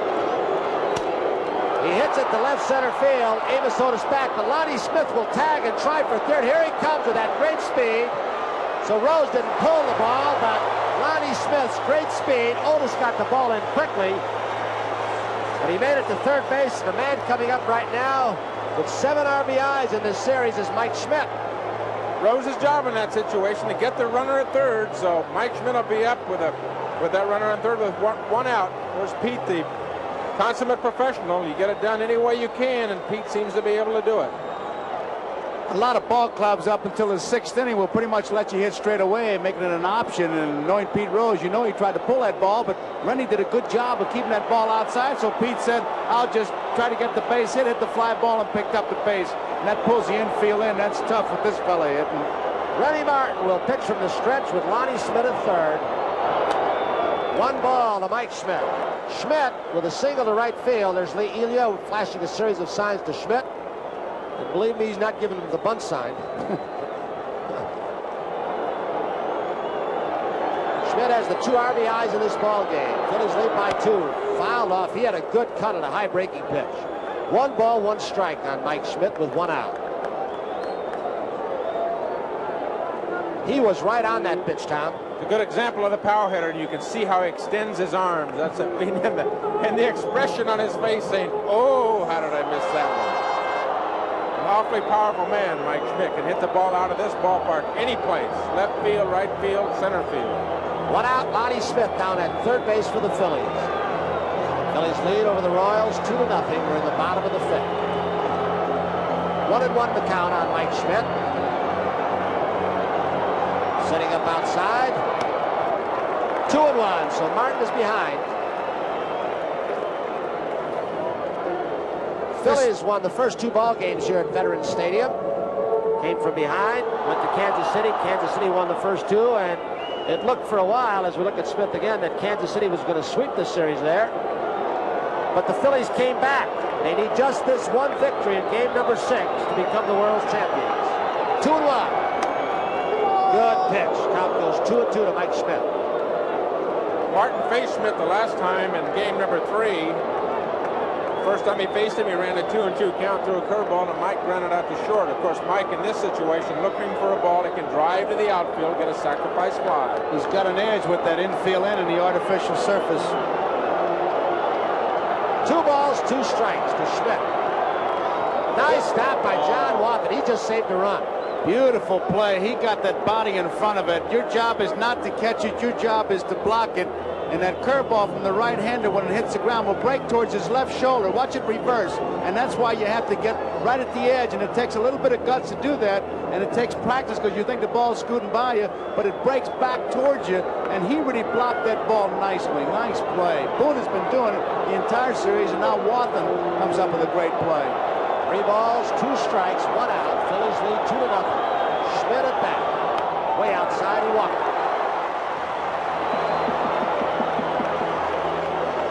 While we have a chance, we're going to pause briefly for station identification. This is the NBC television network. Big McBride, the cleanup hitter, scheduled to hit right now. Joe Garagiola, Tony Kubek, Tom Seaver. There's your score. Phillies 2, Royals nothing. Phillies have runners at first and third with 1 out. Paul Splittorff, with McBride coming up to bat, will replace Rennie Martin, the third pitcher used by the Kansas City Royals. So there's a break here at Veterans Stadium in Philadelphia. The score, the Phillies 2, the Royals nothing. We're here at Veterans Stadium for Game 6. Phillies are out in front 2-0, and while Splittorff completes his warm-up pitches, gives us a chance to offer a good wish to our technical director, Horace Ruiz, now working his 15th World Series for NBC. Horace has been a part of NBC for 30 years and one of the many great people who help us do the best job in all of baseball. Tony, Joe? Horacio, we're going to miss you, pal. First and third for the Phillies. McBride facing Splittorff, his first appearance in this World Series. Fouled out of play by McBride. 1 strike. There's 1 out.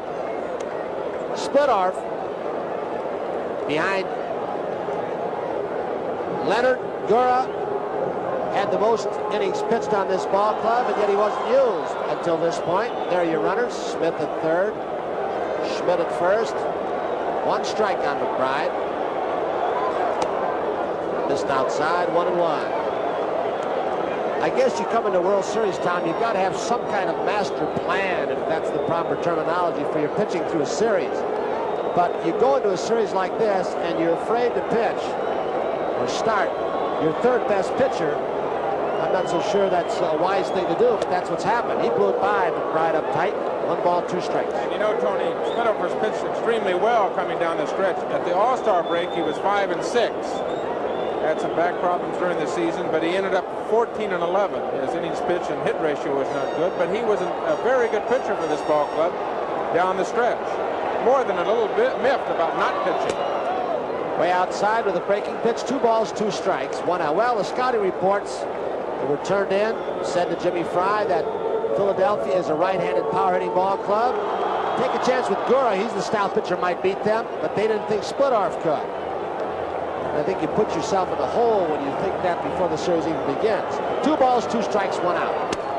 He broke his bat. They probably will not get 2. Smith scores. They do get a runner at first base as Schmidt goes to second. So McBride gets an RBI as Smith, with that great speed, scores. Phillies lead 3-0. He really sawed him off. I don't think there's any way in the world you're going to get a double play out of Big McBride unless it's a line drive that somebody catches in the air. A very tough situation to get out of and not give up a run first and third with McBride running, of course. Washington made a fine play at shortstop. Bake McBride gets down that baseline as good as anybody in the National League. Now it's the Bull, Greg Luzinski, who was struck out and lined to Brett at third with Schmidt at second base. Breaking ball too low, 1-0. That's a run actually the Phillies manufactured on great speed by Lonnie Smith. He stretched the double. He went to third on Pete Rose's fly ball and just scores on the ground ball.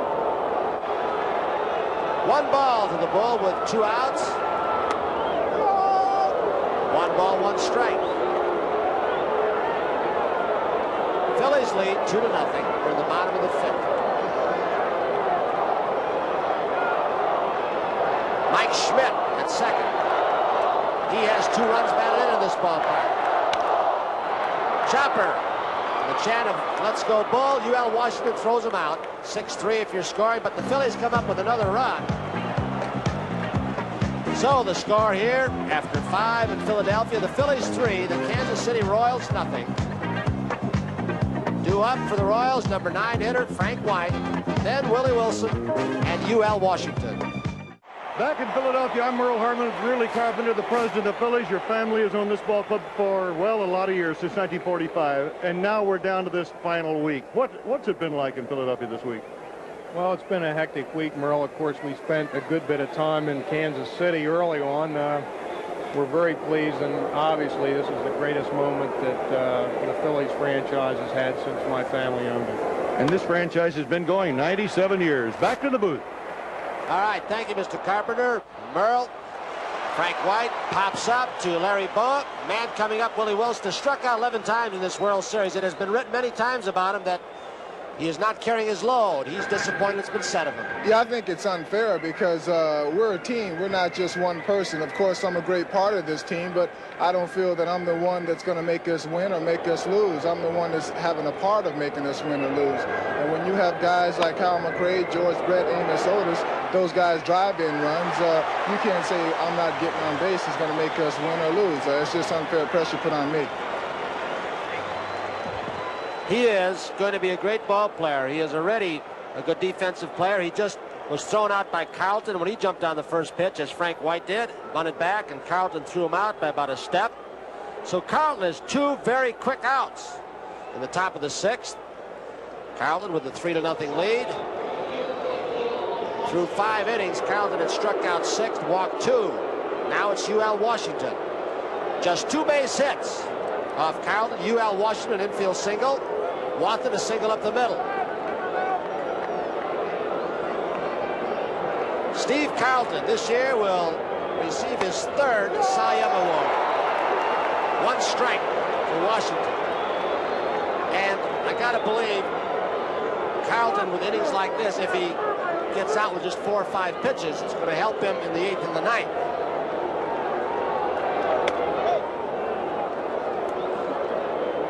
One and 1 to Washington. There are 2 outs.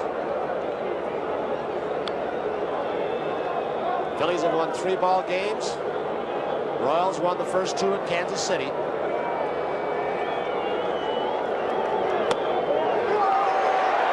ball, 2 strikes. Again, our radar gun down there, Tony, has Carlton about 88, sometimes 89 miles an hour. And again, I don't believe it. I That just last can't pitch believe it. was a pitch he turned over, though. And with that sinker ball action, it might not be quite as hard as when he throws that riding fastball. 1 ball, 2 strikes, 2 outs. His pitches have good pop on them. They get to that hitting zone out in front of home plate where those hitters like to make contact. And that fastball is exploding through that hitting zone. That's one of the keys of pitching. Fastballs do 3 things. They go a certain place, they go to a certain speed, and they have certain movement on them. And of the 3 of those things, that movement is probably the most important. 1 and 2 pitch to Washington, fouled out of play.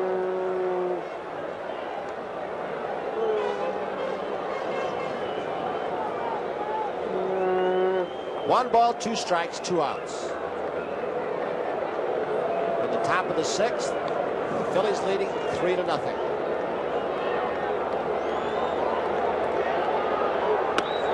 Good, looked like a breaking ball, Tom, to get strikeout number 7.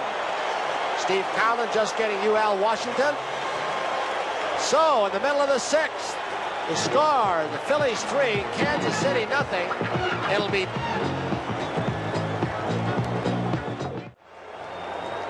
Maddox, Trio, Bowa to face Paul Splittorff. The 3rd Royals pitcher, Gale, started. Martin came in, and now Splittorff. 1 ball to Gary Maddox for the score here in Philadelphia. 3-0. The Phillies lead over Kansas City. Carlton has allowed just 2 base hits. 2-0. Dallas Green, the man who took over this ball club at the end of last season. And on the last day of the season, he told this Phillies ball club that you go home and look yourselves in the mirror, because you're a much better ball club than you showed this year. And he has been on some of these players all year long. There is Jimmy Fry. Saw his club get off to a big lead early in the Western Division American League. Count goes 3-1 now to Gary Maddox.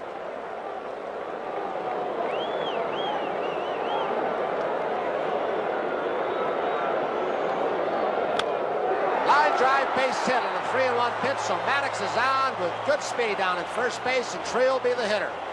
See now in the 6th inning if Dallas Green will.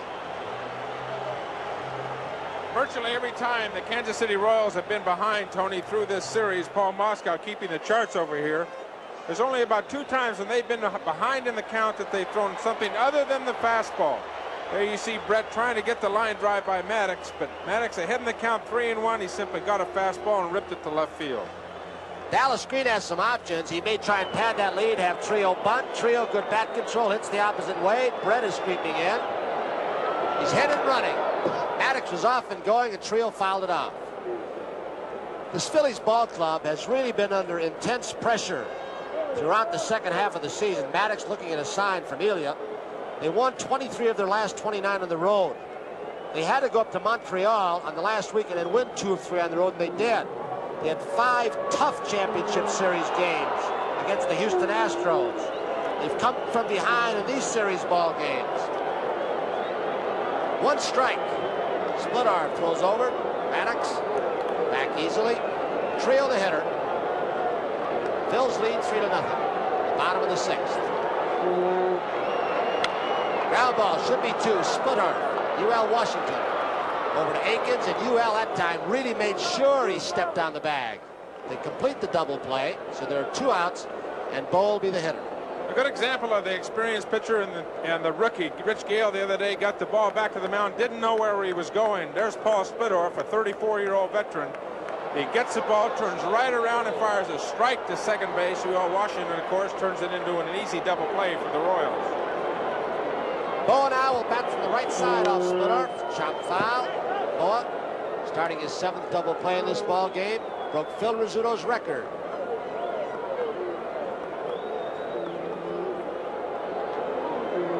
One strike with 2 outs. Way up on the bat, about 6-8 inches. 1-1.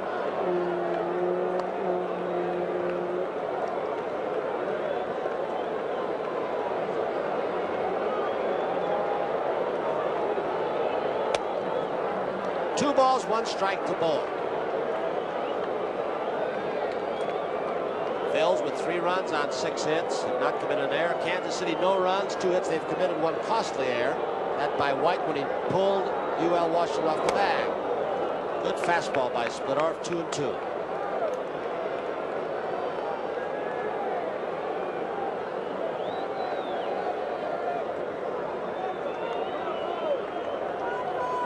That sign in the back of Splittorff, 1950. National League champs. Those are the Witz kids. Robin Roberts, Richie Ashburn, Eddie's drilled in the left field corner. Boa's going to have extra bases. Willie Wilson to the wall. Wilson into third base with a throw, so Boa continues to have an excellent World Series with a double off the screen.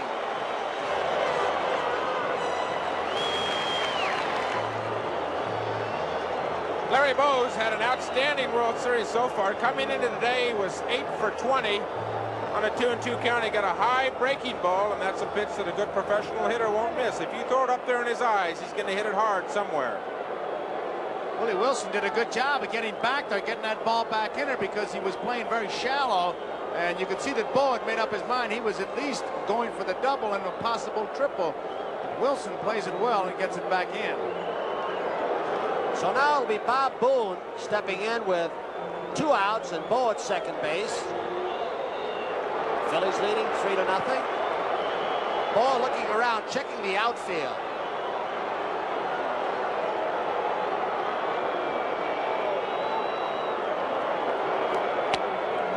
One strike to Boone.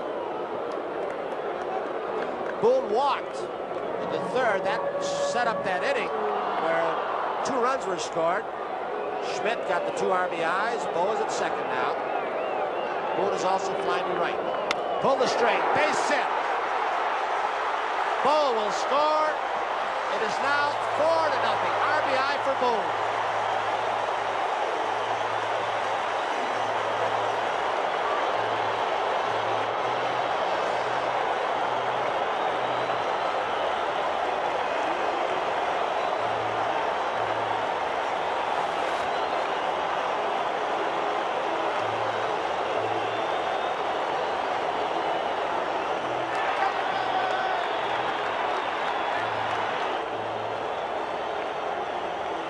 Another mistake by Paul Splittorff. Bob Boone kept his hands back. It didn't look like that bad a pitch, though. Tony got the ball down, and Booney was out in front, and of course Larry Bowa scored easily. I don't think he snapped it off, Tom. He seemed to roll that curveball. It was a flat curveball, and the only danger here is Bowa hurting somebody one of those high fives. Watch him. The reaction. He is just banging on everybody. Jimmy Fry, who is going to have to come from behind with his Royals in this ball game if they are to get their first World Championship. And if they win today, they would still have to win tomorrow. Ruthven is scheduled to pitch if we go to Game 7. The fans in this ballpark, and they've got a little ways to go yet as we're only in the 6th, are beginning to smell their first World Championship. With Carlton on the mound, and that is your score. Carlton has pitched a very strong ball game, has allowed just 2 base hits. Steve Carlton looking for his second World Series win in 1980. He won the second ball game. He has a 4-0 lead. Now it's Boone at first. Smith, he's been on base twice. He's the hitter. 1 ball on Lonnie Smith.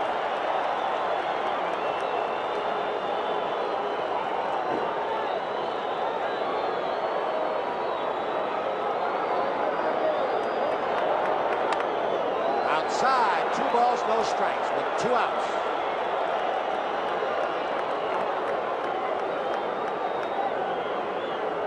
Dallas Green, who came out of the front office, is not certain whether he will come back next year. Fouled out a play by Smith on a 2-0 pitch. 2-1 now. Dallas Green has made the comment. He's had run-ins with a lot of his ball players. He said, I don't care if they don't like me. Some of these guys have got to learn how to play and win. Outside, 3 balls, 1 strike. Green has not yet committed himself as to whether or not he will return next year. He said if a few trades are made, I might come back. Got to believe that Rudy Carpenter and the bunch will want him back. 3 balls, 2 strikes on Lonnie Smith with 2 outs. Bob Boone's at first. The Phillies lead 4-0. He managed by that old school theory of I don't have to like them, they have to get to know me.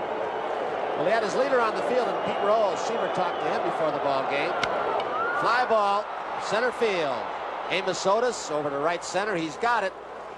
So the Phillies will strand a base runner, but Boone with a big RBI single pads the Philadelphia lead after 6, 4-0.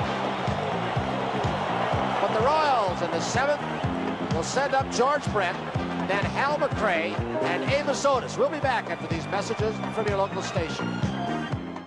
Joe Garagiola with Tony Kubek and Tom Seaver as we go to the 7th inning. 4-0. The Phillies are leading. 4 runs, 8 hits, no errors. Royals, no runs, 2 hits, and 1 error.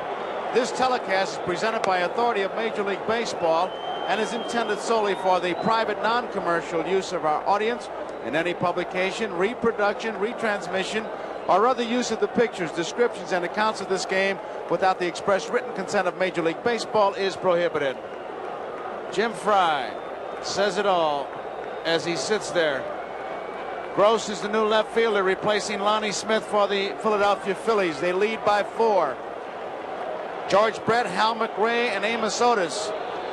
Somebody's got to get something started for these Kansas City Royals because time is running out.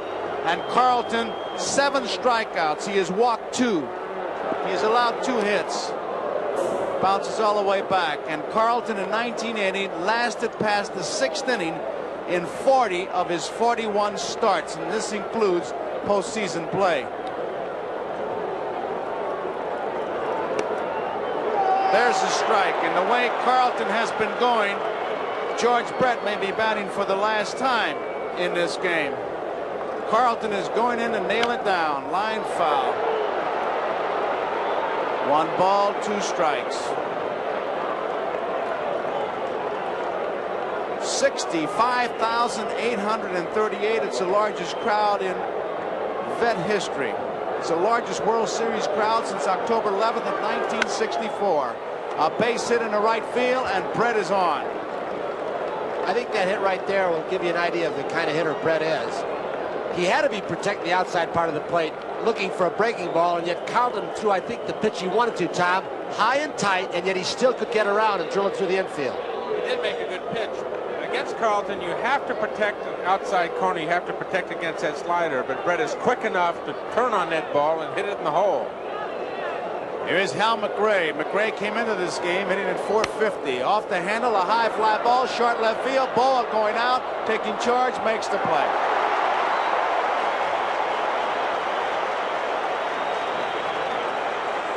One out. Brett and Wendelstedt visiting as Amos Otis comes to the plate. Otis walked in the second. He struck out in the fifth.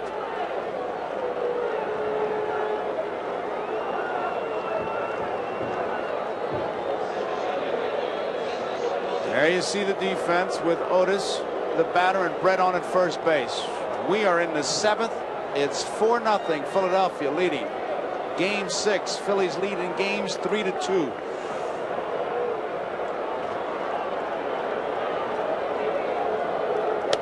Strike one. Good fastball. He's just rearing back and firing now.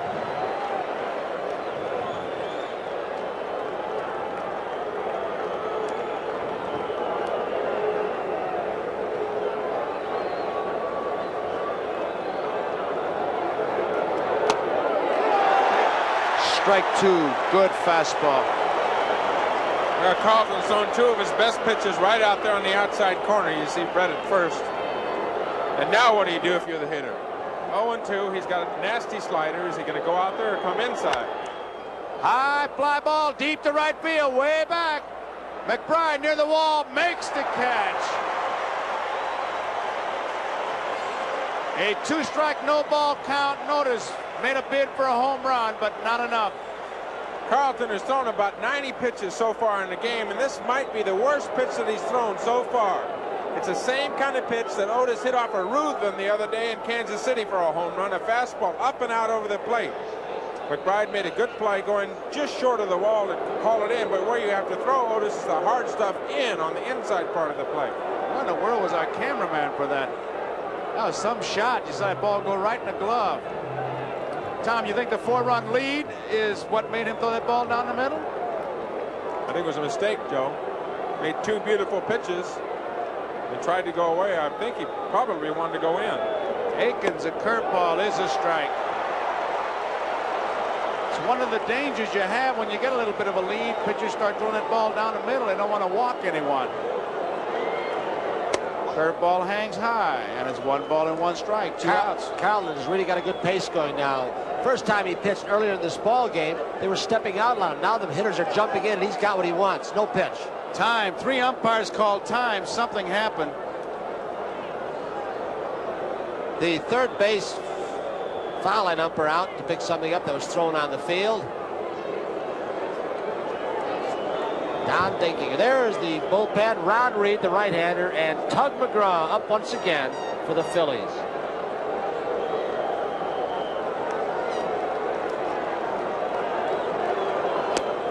Misses. 2 balls, 1 strike. There are 2 outs. Brett is on at first. Aikens walked and called out on strikes. Misses. 3 balls and 1 strike. Carlton has walked 2. They were back-to-back in the second inning. The first time Aikens faced Carlton, game number 3, faced him 4 times, went 1 for 4. Walked him 1 for 3. Walked him 1 time. In those 4 trips to the plate, Aikens saw only 4 fastballs, a full ration of curveballs and sliders. Strike. 3-2, a full count. This crowd is starting to rev it up. Al, over the last 2 years, Willie Mays Aikens has hit about 155 total off left-handed pitching. Time is called again.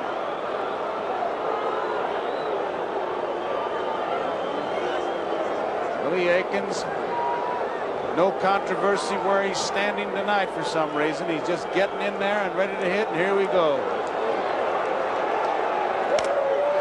Brett was running, of course, and Aikens fouls it off. 4-0. We're in the 7th inning. Trio, the second baseman, is playing Willie Mays Aikens in short right field. Aikens, of course, does not run well. Look at where Trio is. Doesn't run well, but that is also how much confidence Trio has in that great throwing arm he's got. Carlton had to throw to first base. Rose playing behind Brett. Had to avoid the balk. Tapped. Carlton will have to make the play. He does. So the Royals go down in the 7th inning. We go to the bottom half of the 7th inning, and the crowd is starting to work themselves up. Bottom of the 7th, it is Philadelphia 4, Kansas City nothing. And due up for the Phillies, it'll be Pete Rose, Mike Schmidt, and Mick McBride. This could be a World Series record. Most horses before a game ends. That's the mounted police who are here for the after the game should the Phillies wrap it up.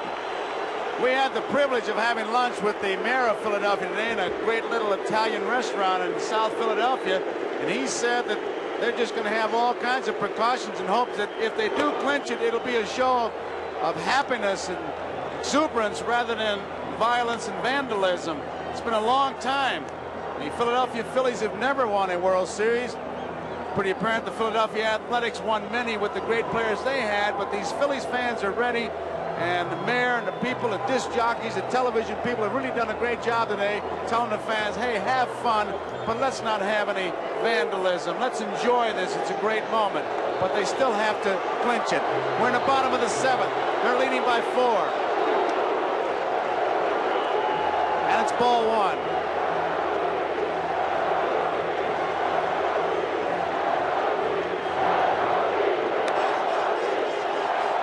Two balls, no strikes.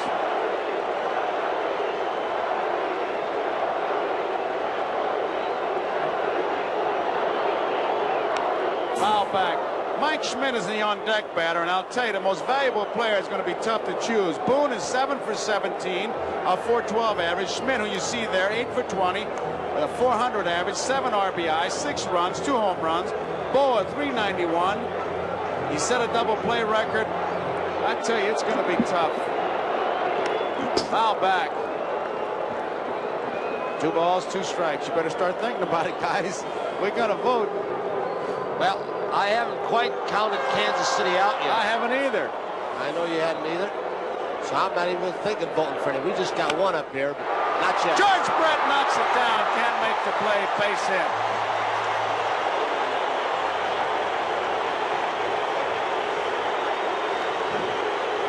We've talked about Brett throughout this series as not being a one-dimensional ball player and how aggressive he is, not only with the bat, but with the glove. He almost robs Pete Rose of a base hit to left field. He is very quick.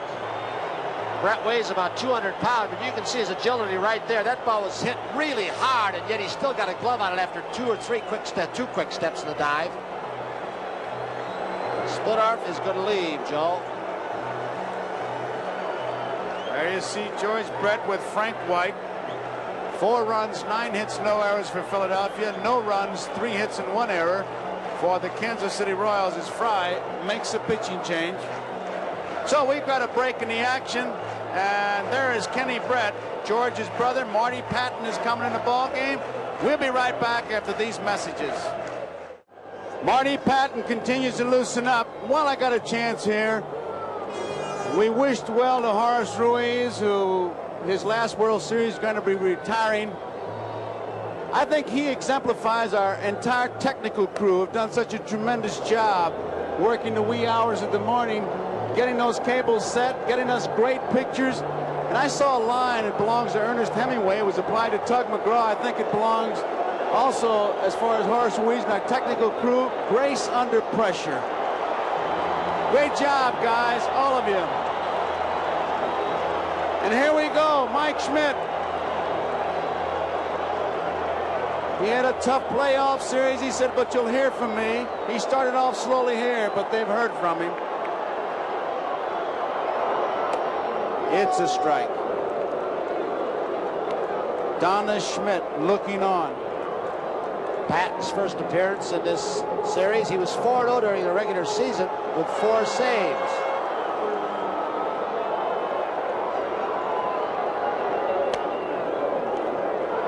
One ball, 1 strike. On at first base, Pete Rose. Nobody out. 7th inning.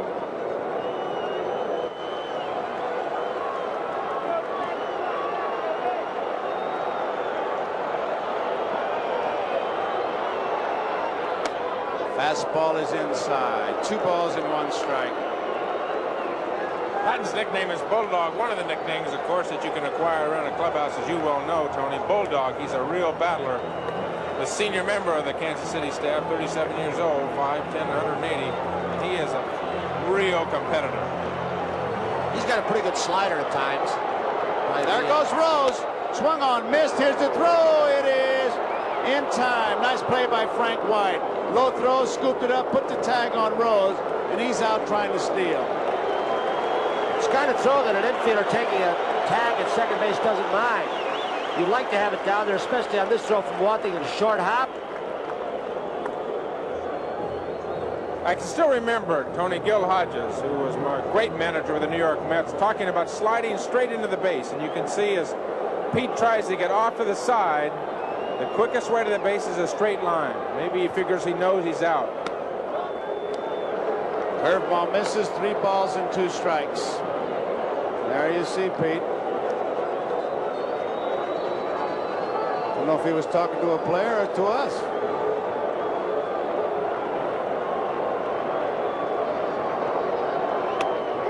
Struck him out. Mike Schmidt caught looking. Strikeout. So there are 2 away. Brings up Big McBride. Patton's got a pretty good breaking ball, a slider, and Mike evidently looked like he was fooled on the pitch because it's right there. A fine pitch by Marty Patton. 2 men out. Nobody on. 4-0. Philadelphia leading, bottom of the 7th.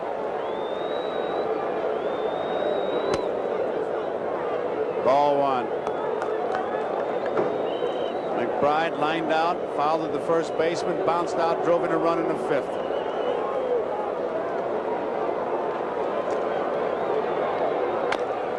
High chopper, Akins to Patton, gets by him. Big McBride trying to avoid the collision, falls down. Big McBride. Patton almost didn't get over in time, and then he tried to cut across the bag. Akins let him a little bit too much time, made him extend himself, but this will give you an idea of Big McBride's speed. Akins a little bit too far out in front to Patton. Good shot of Wathan backing up the play. It'll be an error on Akins. Patton did get over there in good time, Tony. He made a good run to the line and goes up the line. It's the bad throw from Akins that pulls him into McBride's path. If he'd had a good throw, he'd been able to touch the bag and come right back into fair territory. But the bad throw pulled him in front of McBride. So McBride is on. Batter is Luzinski. It's low, ball 1. 2 men out. The official scorers are Phil Collier at the San Diego Union. He's the president of the Baseball Writers Association. Don Pfannenstiel, Independence, Missouri Examiner. Luzinski doesn't get it. And Bob Kennedy of the Camden Courier Post. Those are the official scorers, and they ruled Akins was the culprit.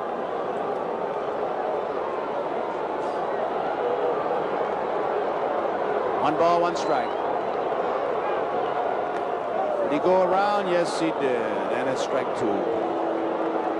Some of the errors in this series by Kansas City and mental mistakes as we look at this breaking pitch from Patton.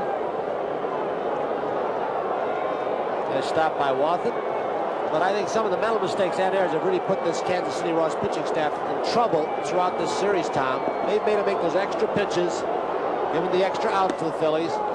Strikeout. Luzinski is out on strike, so that ends the inning. And there is Gene Luzinski looking on, and much like Donna Schmidt, frustrated. That ends the 7th inning. The score at the end of 7 complete innings. It's Philadelphia 4 and Kansas City nothing. And due up for the Kansas City Royals in the 8th inning, trailing by 4.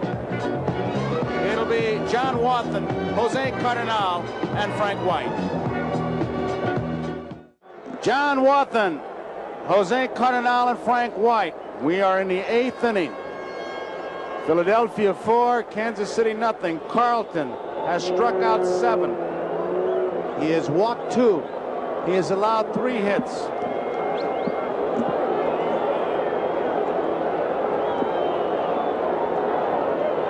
Three hits, a single by Washington in the 4th. Double play and rubbed that out. After 2 strikeouts, he gave up a hit to Wathan. It's ball 1. That was in the 5th inning. And then Brett led off the 7th with a single. Carlton retired 3 men in a row. It's a strike. Carlton, to me now, is using the Sal Rogovan theory, throwing strikes where the high ball hitters hit over it and the low ball hitters hit under it. He's throwing it right down the middle with something on it. He's got a... It's outside. Rogovan was a pitcher with Detroit and the White Sox, and I love this theory. Throw it down the middle, low ball hitters hit under it, and high ball hitters hit over it. That's a bad theory in the 6th game of the World Series. You get in a pattern, that would start just throwing the ball down the middle, and all of a sudden you get in a groove, and you get tattooed, and then can't get back in your rhythm. And you start getting cute out there, nipping corners and walk somebody, and you're going to get nailed right to the outfield fence. 2 balls and 1 strike. The one thing he wants to stay away from are bases on balls. 3-1 to count. That's Carlton's 100th pitch, Joe.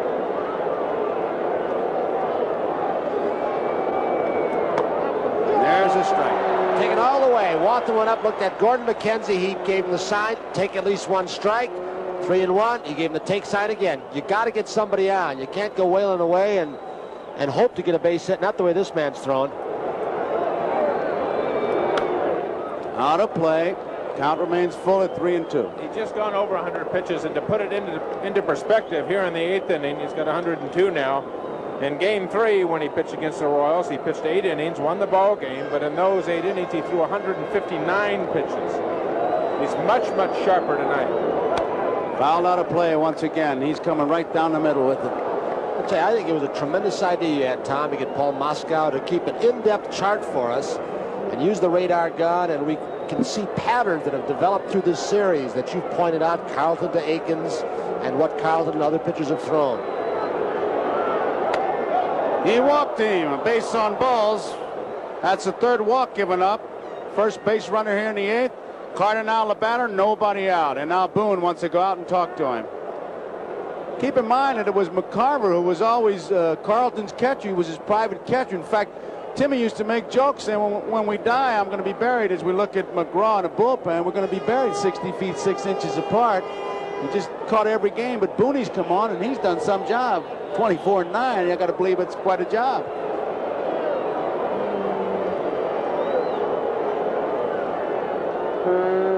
Cardinal, he is looking for his first base hit.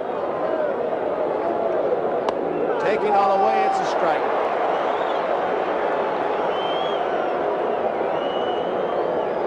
Cardinal, who came in that tough spot in Kansas City as a pinch hitter, and McGraw was able to strike him out to end the game. Line drive, pull foul on a left field line. 2 strikes. Wathan heads back to first.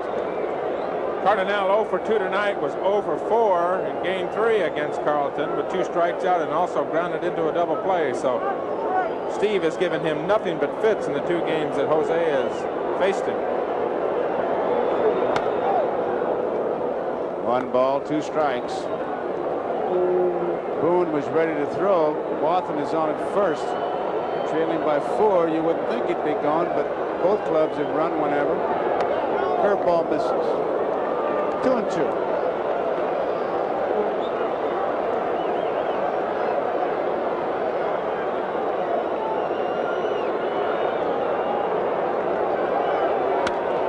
Line drive, base hit. Cardinal has his first base hit. Wathan stops at second. Nobody out, and Frank White is the batter. Tom, looked like a breaking ball, a slider that Carlton got up. Dallas Green, Bobby Wine. Is he going to make a move? He has McGraw ready. I would believe that that was kind of a sign he had with the bullpen when he went to his left arm as he came up to the top step of the dugout. McGraw is ready, and his crowd will really react when he comes on because he has really been something. He is going to make a move, and Carlton should get a nice hand as he walks off. The crowd's starting to react already. McGraw's had quite a day.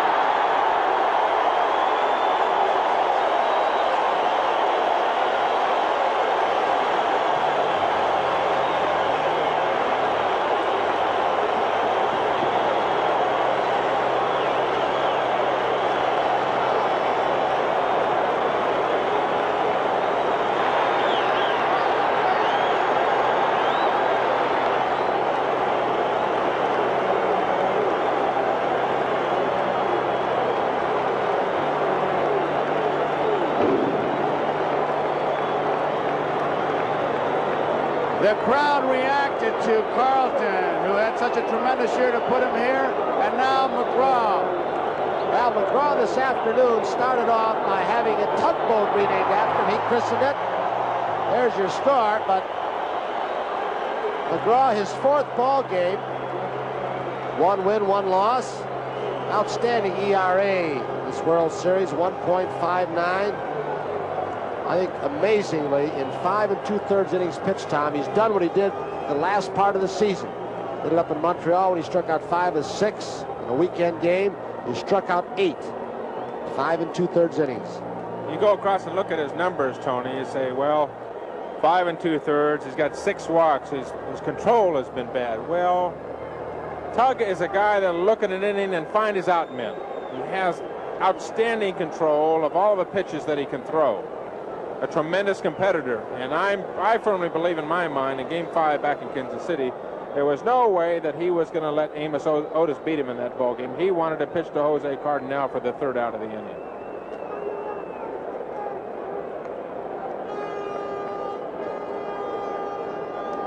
Tug McGraw, the man of the hour, in this crowd, some 65,838 reacted to him coming in.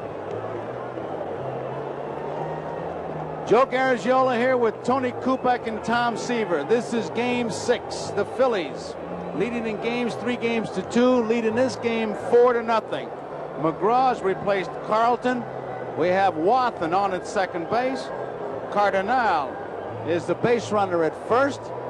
And due up for the Phillies, it'll be due up for Kansas City will be Frank White, Willie Wilson, and UL Washington. They've got to get it going. They've got to start here. Jim Fry. Base runners at first and second. Joe, we've talked off and on during this World Series about scouting reports, and I think one of the most important places they come into play is setting up your defense. They've done an outstanding job, as we look at Brett, setting the Phillies defense, and there have been so many balls hit hard in the infield in the middle of the diamond that Boa and Trio have converted into double plays. The pitchers have really executed well, putting the ball where they were supposed to. Here we go. White, Wilson, Washington due up. Base runners at first and second. Nobody out.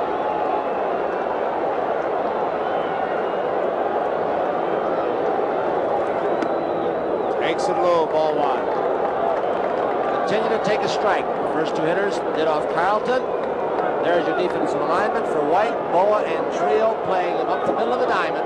Looking for the double play. Maddox shade toward right field.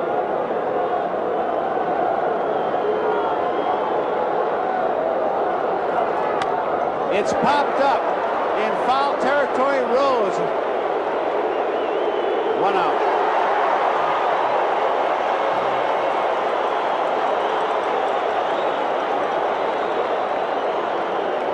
That brings up Willie Wilson as Rose hauls in the pop fly hit by Frank White.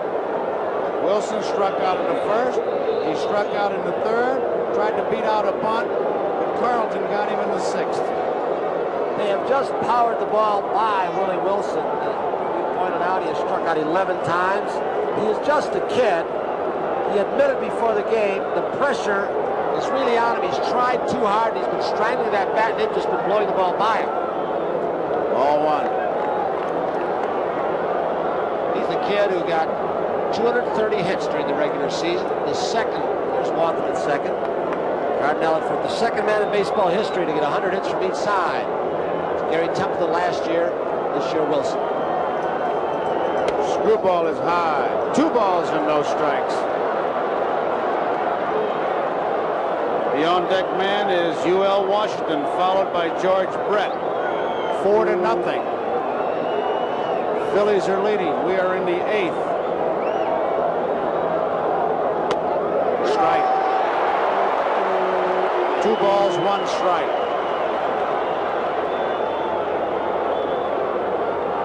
Gordy McKenzie.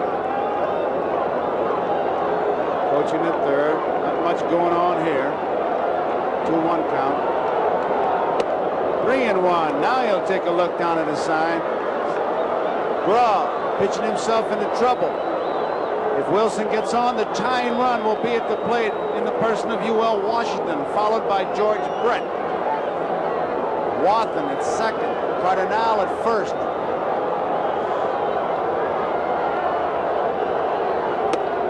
Walked him, bases loaded, tying runs at the plate.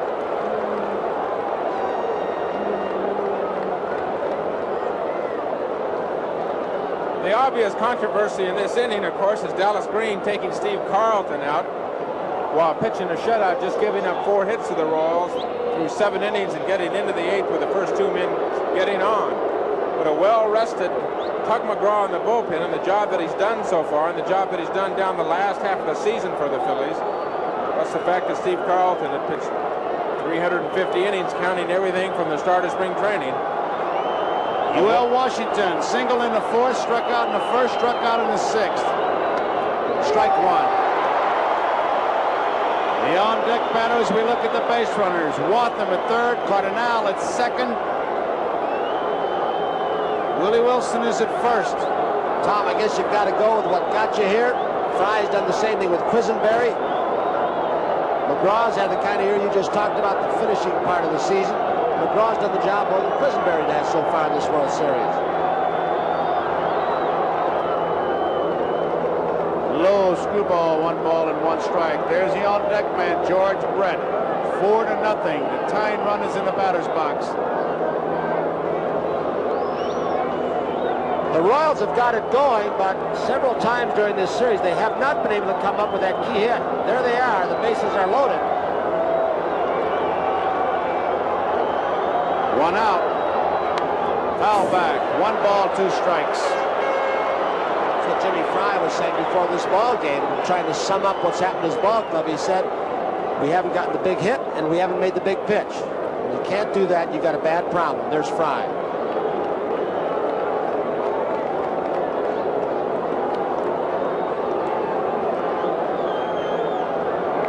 Philly bullpen continues to throw.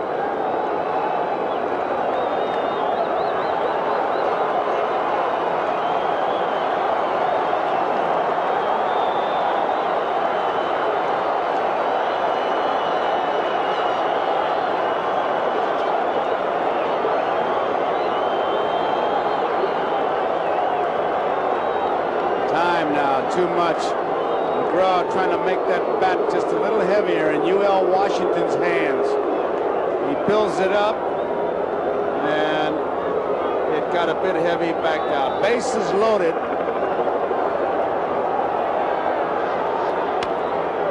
Left center field, Maddox taking charge, tagging up Wathan. He's going to try to score. He will. It's 4-1 as the throw goes in the 3rd. Sacrifice fly.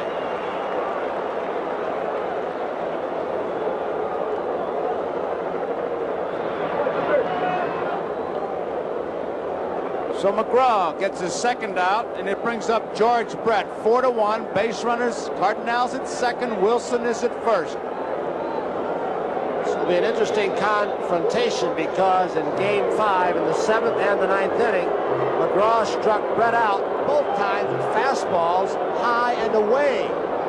Brett in this situation looks inside for one pitch or so, a ball he can pull. I doubt if he's going to have to take side, as the other guys have. He's the time run in the batter's box. He'll be swinging from the time thinking it from the time he left the bench. Strike one. He's the one man they wanted up there in the spot. Here's the spot and here's the man. He hit the dramatic home run against Rich Gossage in that championship series deep in the upper deck, which won it for them.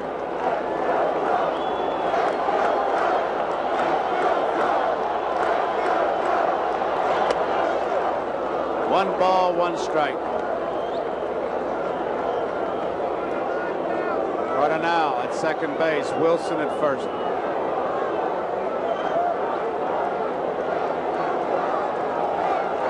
On deck, Hal McRae.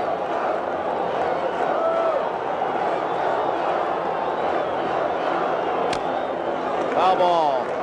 1 ball, 2 strikes, 2 outs. Well, let's see if McGraw now continues the pattern which he struck Brett out in game number 5 twice and go to the fastball. You got to believe that Brett's going to be looking that way.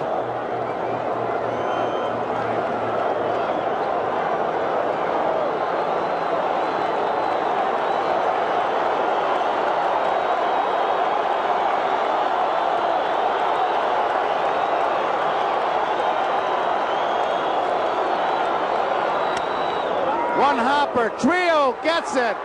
Rose covering, safe, safe. He was off the bag. Bases are loaded.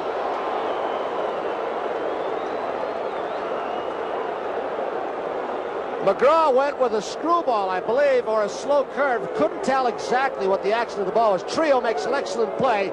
McGraw, well, he was coming over in time. Then Pete cut in front of him, and he just missed the bag.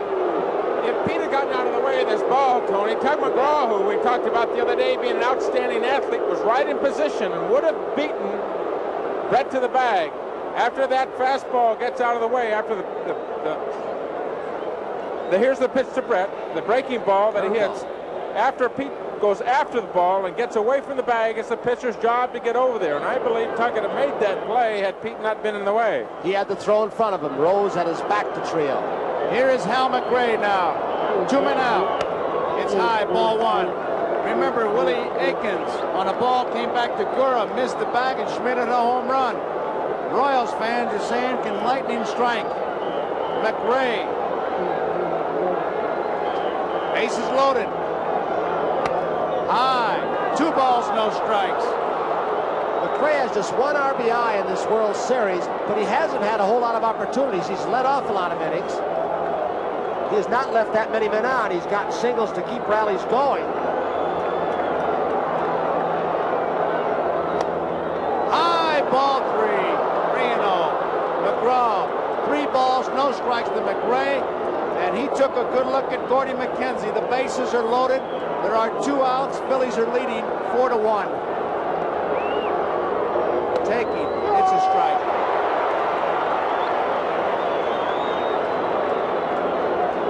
Now he's thinking what he can look for as we see the defense and the base runners.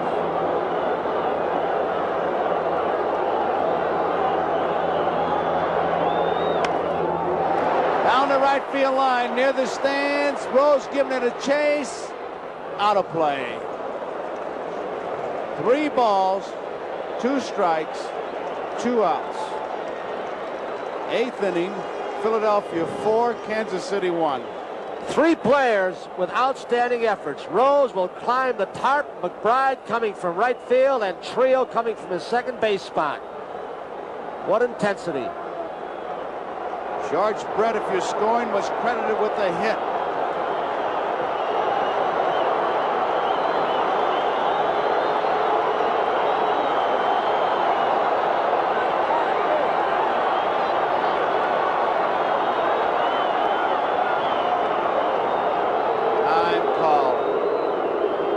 Crowd will tell you what happens.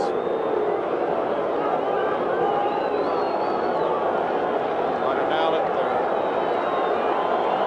Wilson at second. Brett at first. Didn't mean to swing.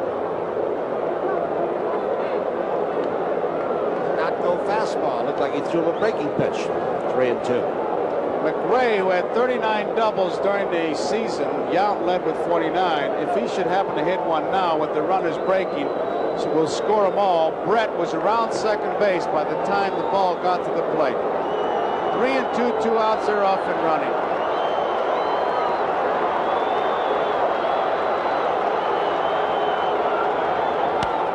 Out of play. I think if you talk to the Royals players who they'd like to have up in this situation, they name 1 or 2 men. Brett might be one, but that guy right there would rank very close to George Brett. He's been a tremendous clutch hitter for that ball club. Not only the Royals, Tony, Dallas Green was quoted as saying he was the one man he didn't want to see up there in a game situation, McRae. And he's up there now. Bouncing ball, trio, big hop, has it. Innings over.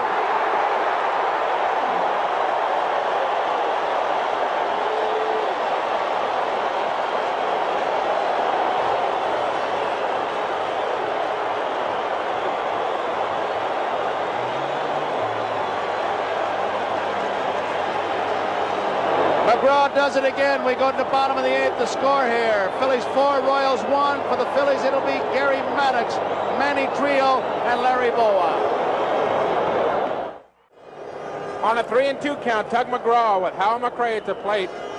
This may well be the biggest pitch of the series. Bases loaded and the runners are going. A fastball, it looks like, in the outside part of the plate. Hal McRae looked like he was looking for something inside. A ground ball at Manny Trillo and over to first, and the Phillies get out of the inning with just giving up 1 run. The Phillies lead 4-1 with 3 outs to go to be world champions. And there he goes again. McGraw, very emotional, hyper, pounding his heart.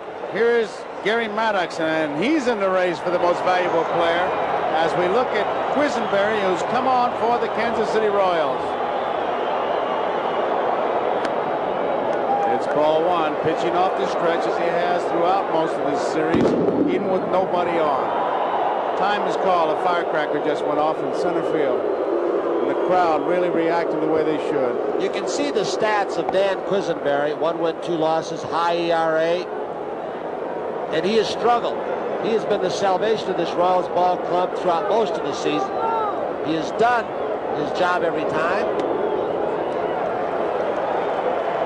2 balls, no strikes. He has gotten ground balls in this series. Some have bounced over, some through. They've hit him kind of hard. Schmidt has hit him hard several times. McGraw's done the job, and Quisenberry hasn't often enough for Kansas City. Down the left field line, Willie Wilson near the stands. May have a play. He does.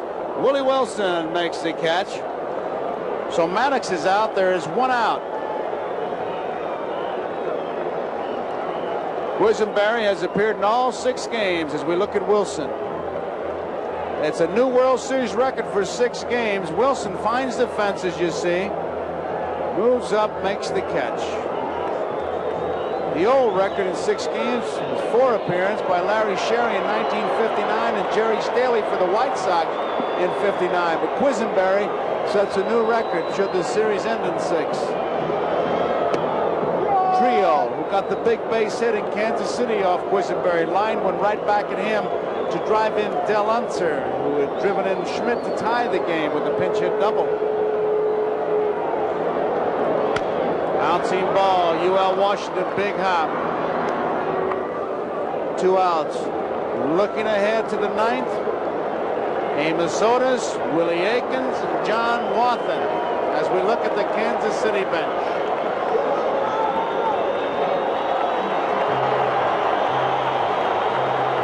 Larry has heard some boos from these people this year, but not in this World Series the way he's played, with the bat and with the glove. He on a radio show he has blasted Dallas Green late in the season. Fly ball, right field. Cardinal is there. 3 up, 3 down. We complete 8 innings, and now we go to the 9th. And the score: Philadelphia 4, Kansas City 1. Fans are on their feet. The Phillies have never won a World Series. Keep that in mind. And it'll be up to Tug McGraw to nail it down and do up For Kansas City, it'll be Amos Otis, a hot hitter, Willie Aikens, a power hitter, and John Wathan.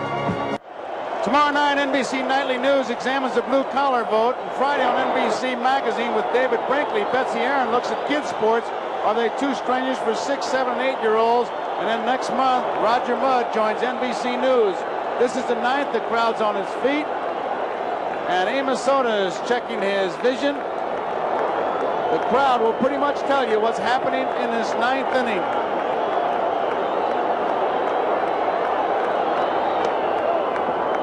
Ball one.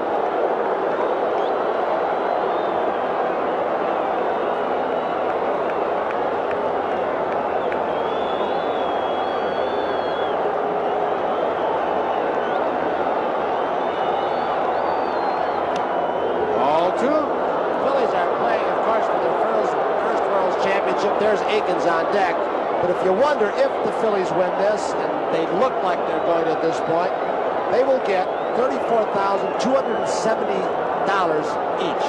42 shares. That is not official. Strike.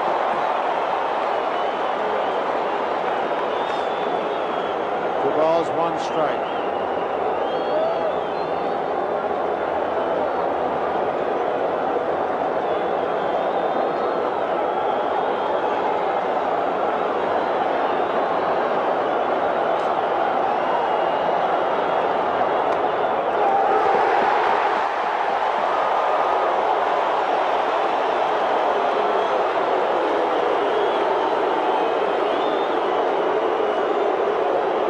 Amos Otis disagreeing with the plate umpire, Nick Bremigan, as McGraw just waits.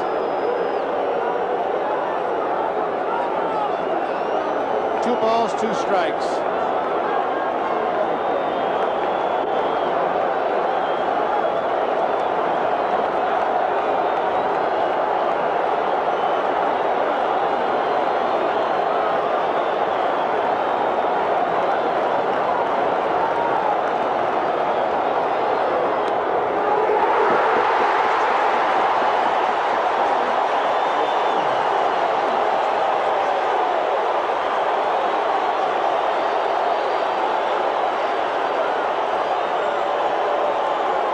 Screwball. He set him up beautifully, Tom, with a fastball. The pitch before. Well, I guess it was a slow curve, wasn't it? Wasn't a screwball.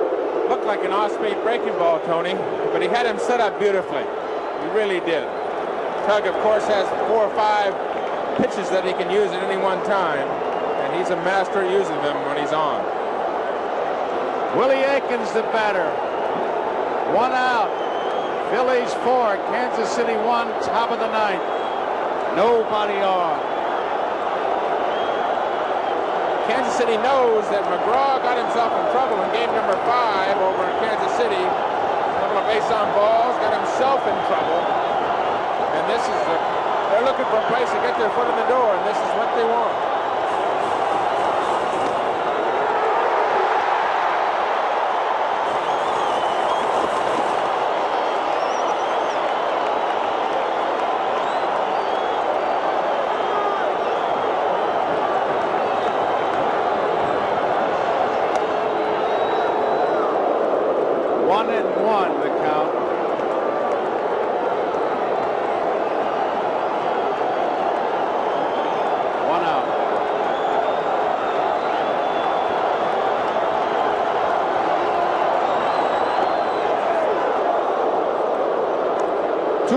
And a strike. Philadelphia 4, Kansas City 1, top of the 9th.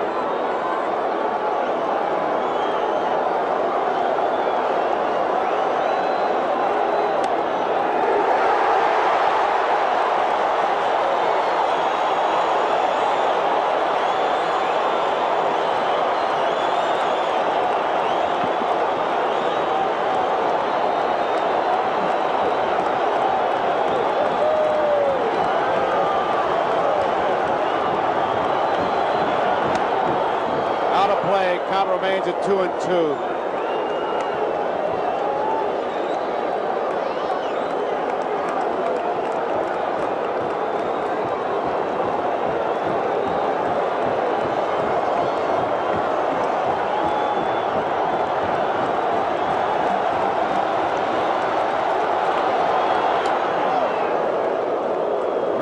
2. 1 out.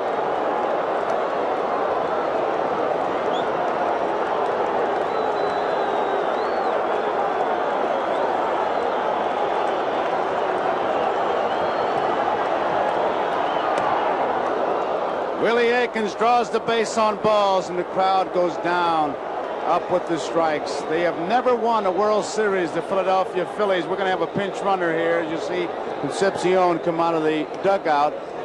This town has been waiting for it a long time. We saw it all day today, all day yesterday.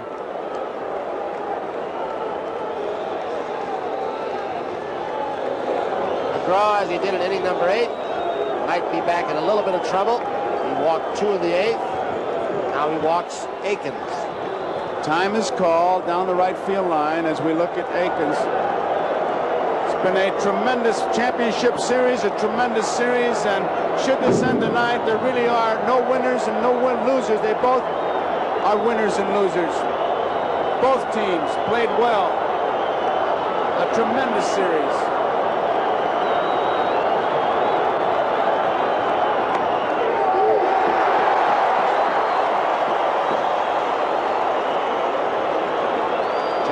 Wathan, 1 out, base runner at first, strike 1. Now these Phillies battled all year. Kansas City, great year. Base hit, right field.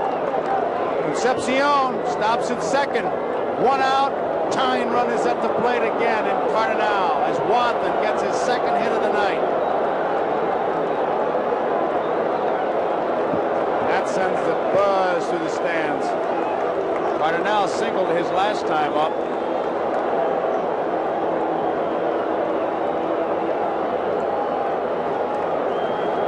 Phillies bullpen starts going once again as we look at the Royals bench.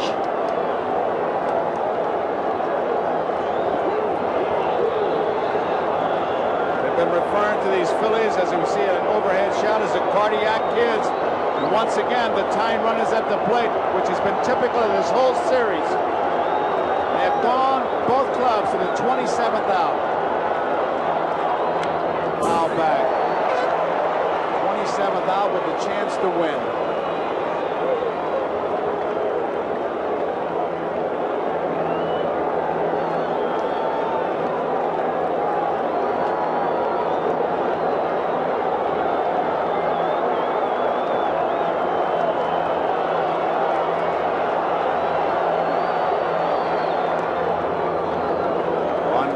Strike, 1 out. Now, you've said this often, Tom, about McGraw. He seems to thrive in these kinds of circumstances. He creates his problem, somehow wiggles out. That was great. So the on-deck batter, Frank White.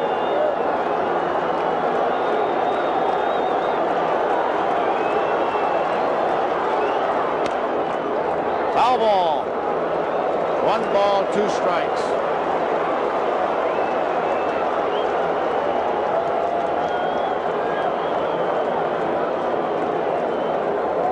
Cardinal, 1 ball, 2 strikes, 1 out. Frank White on deck. Tying run right there. We have base runners. Concepcion at second, Wathan at first.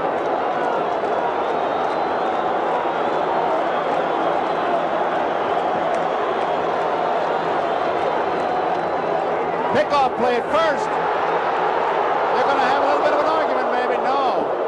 Almost blocked him, Martinez says. He does get back, Wathan.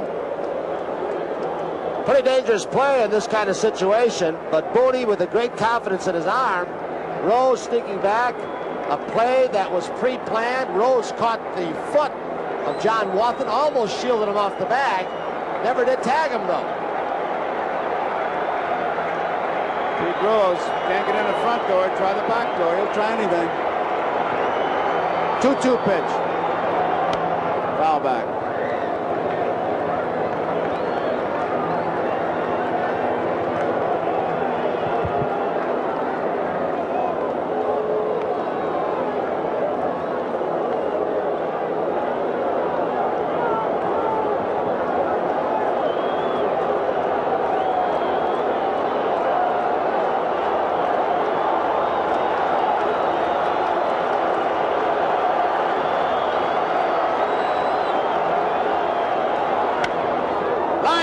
center field. It is a base hit. They're going to hold everybody up. The bases are loaded. And Frank White is the batter. The tying runs are on. There you see Martinez, the coach at first base, as he pats Cardinal. At second base, Wathan. Concepcion stopped at third. And Frank White is the batter.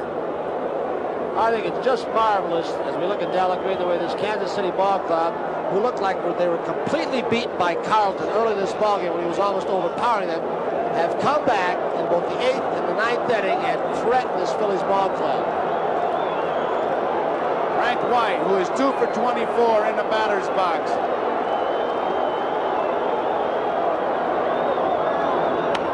It's popped up. Boone, Rose, they'll have a play. Boone dropped it and Rose caught it. Rose was right there. It popped out of his glove and Rose made the play.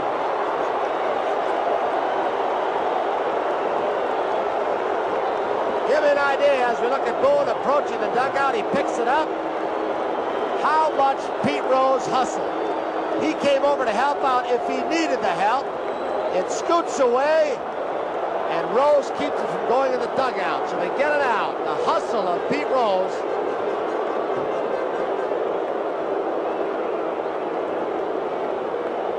Pete Rose, a tremendous play. He's like the garbage collector that they refer to in the hockey games. He's always around the puck. He was around the ball. It popped out of Boone's glove. What a play he made.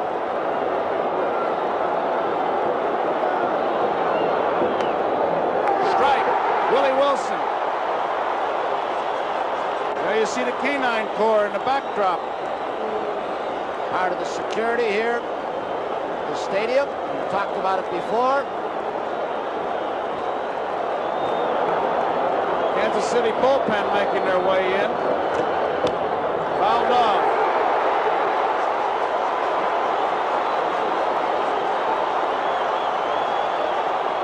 UL Washington, the on-deck hitter. It is 2 strikes on Willie Wilson. Bases loaded. 2 outs. What pressure on McGraw, what pressure on Wilson.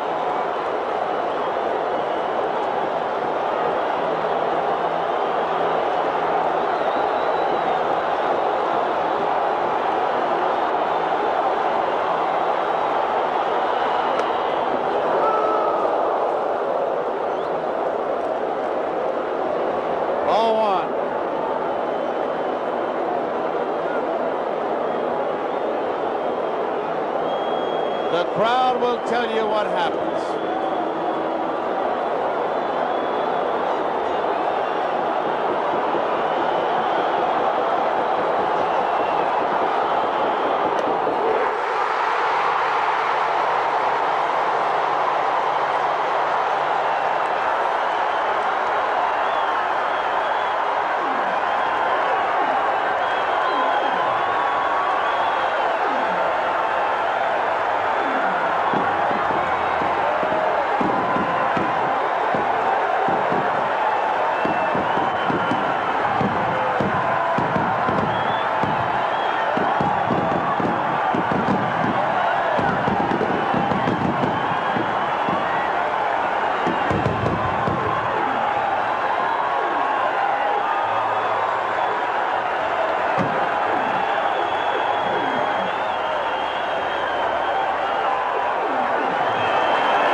Well, the Philadelphia Phillies are the world champions. It's happening here in the stands. Mike Schmidt is the most valuable player, and now in the clubhouse of the world champion Philadelphia Phillies, we have Brian Gumbel. Brian? Okay, Joe, I don't know what it's like outside, but it's bedlam inside. Larry Bowa, 9 hits in the series, a hit in at least every game, record-setting number of double plays. This has got to feel wonderful. Oh, man, I can't tell you how good I feel right now, Brian. Everybody said we couldn't win. They said, no, the Phillies aren't good enough. They don't have heart. They don't have character. We have all of the above, believe me. We want to win more than anybody. Tug's scared us. Kansas City's got a great baseball team. Let me get to this man behind you. Dallas Green. I see you, Peter. Pete Rose. Now, you've been through this before. Don't you ever get tired of it? No, you don't ever get tired of this, Brian. We've been through a lot of adversity this year. We won the big ones.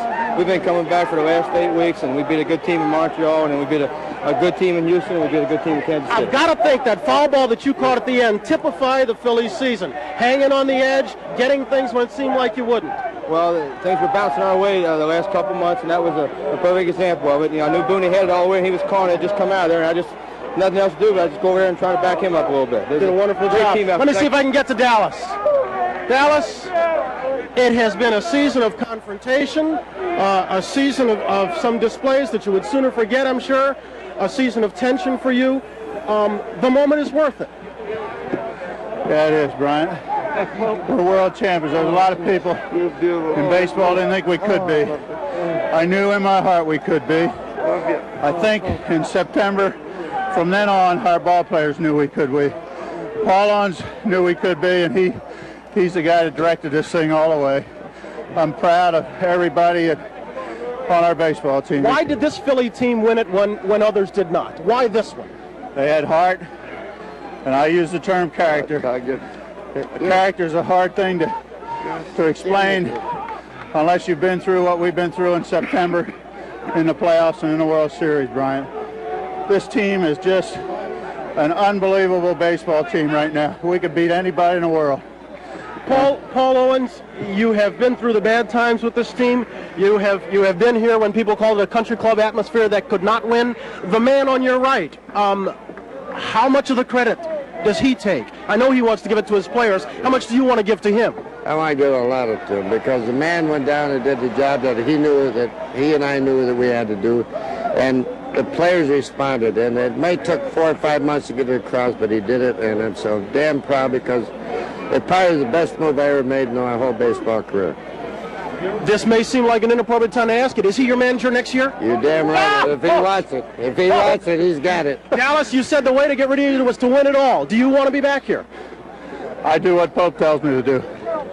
We'll see. It's too early to tell. And that's with love and respect. That isn't without it, because he's got his own mind, and that's why he's down here. And that's why a guy like... Let me get to 45 for a minute. Tugger, come here for a minute. Did you milk the moment for us? Was that just for our benefit? I was running out of gas, Brian. When the playoffs ended, it was said, hey, you pitched in every game, that if somebody touched your left arm, it would fall off. But instead, you pitched in the series. You won 1 game. You saved 2. A lot of time to rest now. Well, Brian, I just ran out of gas today. I kept getting in trouble. I was missing with pitches, but I just heard everybody yelling and hollering. And all the guys were out there screaming and hollering. I saw them police dogs running on the field. I said, reach back and find some extra. That's what this whole team's been reaching back and finding some extra, it seems like, since Moby Dick was a guppy. But, Brian, it just was there when we needed it. I'd like to say hello to my mom and my little brother out in California, my Uncle Henry out there, too, and Aunt Edith. Tugger, thank you. Let me grab Bob Boone in here. Booney, you came into the game hitting .400. You picked up another hit in this one. You caught solid baseball throughout, despite some nagging pains. Steve had a lot of stuff early on, didn't he? Steve threw very well, Brian. I thought he got a little tired there at the end, and I had alerted the bench to it. Earlier, and when he struggled at all, Tug's been doing such a great job. We went to Tug right away, and the Royals being very selective naturally in that situation, he was just a little fine and just missing. But once again, he came through, and this club has just done it all year. It's fantastic. Booney, congratulations. Thank you much. Let me bring Gary Maddox in here. Gary, you are one of the people. Congratulations. Thanks, you Brian. were one of those who had your problems with Dallas Green as this year went along. Willing to forgive and forget? All the way. It's world championship time now, so we're happy about that. Are you willing to admit now that what he did, he had to do? Well, in his mind, I'm sure he felt he did what he had to do. Sometimes it just you got to make an adjustment. You got to go along with what the manager feels is right, whether you like it or not. you know, after we've been around for a while, we think that maybe we have our own ideas of how things should be done, and the manager's in charge, and you have to accept that. Would you like to see him return as manager? Yeah, if we can go back and be world champions again, I don't care who's here. I must say, before the game, I came up to Gary Maddox, and I said, Gary, how you feel? He said, I'm nervous. You're not nervous now? No, I'm happy now. Here, I got a drink for you. You gotta have, I can't. have one. On national TV, I cannot. The booth. Joe, you've got it. All right, Brian, right here on the field, what a display. The Philly players came out led by Pete Rose and Dallas Green, and you see what's happening.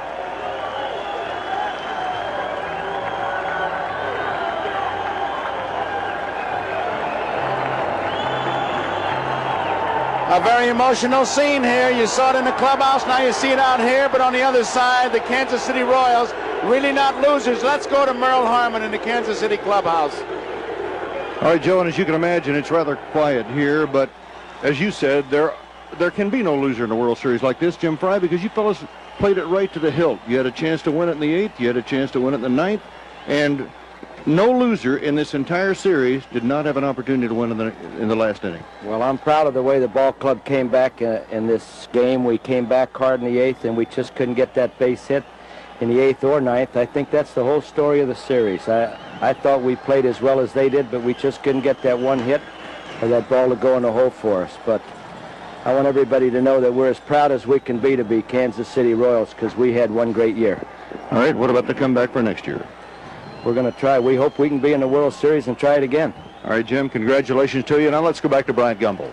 Okay, Merle Harmon, thank you very much. One of our oldest cities has waited one of the longest times for this moment. They got close to it in 15, got close to it in 50, but a championship has finally come to Philadelphia. Bowie Kuhn, I know you've got some honors to do. I am delighted to be able to present this trophy representing the World Championship to Willie Carpenter, the skipper here, Dallas Green, to Paul Owen, 3 men who have done a fantastic job to bring this championship to Philadelphia. All baseball is proud of you fellas.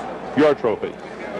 Willie, a couple of words on how agonizing the wait for this moment? Well, Brian, I just hope that this town doesn't have, this franchise has been in existence maybe 96 years, I think I saw in the paper, and I hope to hell they don't have to wait 96 years for another World Championship. It's the greatest thing that's ever happened to me in my life. And this man here and Dallas Green, Paul Owens, Dallas Green, and these ball players and coaches and our whole organization have just done a fantastic job for us. Did you know that Paul and Dallas already consummated a deal for next year? He's back? No way. We haven't gotten into that yet. No, but it's just the greatest thing that's ever happened to my family. Really, thank you very much. Dallas Green, Paul Owens, congratulations. Perhaps fitting that it comes down to Philadelphia after a long season that we had many surprises. For a time, it looked like we would not even have any players to play in this World Series. But when you consider that a team comes and occupies first place for only 16 days, manages to win a championship only after being behind in every game, and comes on and wins no game in the series but this last one by more than 2 runs, maybe the best things in life are worth struggling for. Indeed, in the Philadelphia Phillies case, one has to believe that's true. Joe? Okay, Brian, thank you very much. You see the celebration here. You heard Jim Frey. And I'll tell you, it was a series that every game, they went to the 9th inning, the 27th out with a chance to win it. The world champion Philadelphia Phillies, 4-1. Tony, you have any thoughts? Well, I'm going to remember some of the Royals' performances. The Willie Mays Aikens with 4 home runs, a triple, a game-winning RBI. The frustration of Willie Wilson, a great young player who struck out 12 times, but he will be back because he's very young.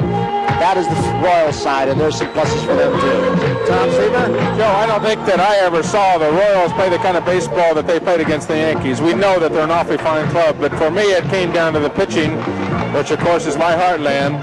And it comes down to Quisenberry and McGraw. McGraw simply on-pitched the fine reliever from Kansas City, Quisenberry. Well, the Philadelphia Phillies are the world champions, and all of us at NBC Sports would like to thank some people here in Philadelphia and Kansas City for all the help they gave us. Behind the scenes, Dean Vogelar, Bruce Kernahan, Brian Burns, Larry Schenk, Chris Wheeler. Our thanks to them. Congratulations to the Phillies. Congratulations to the Kansas City Royals. And for Tom Seaver and Tony Kubek, Joe Garagiola saying so long.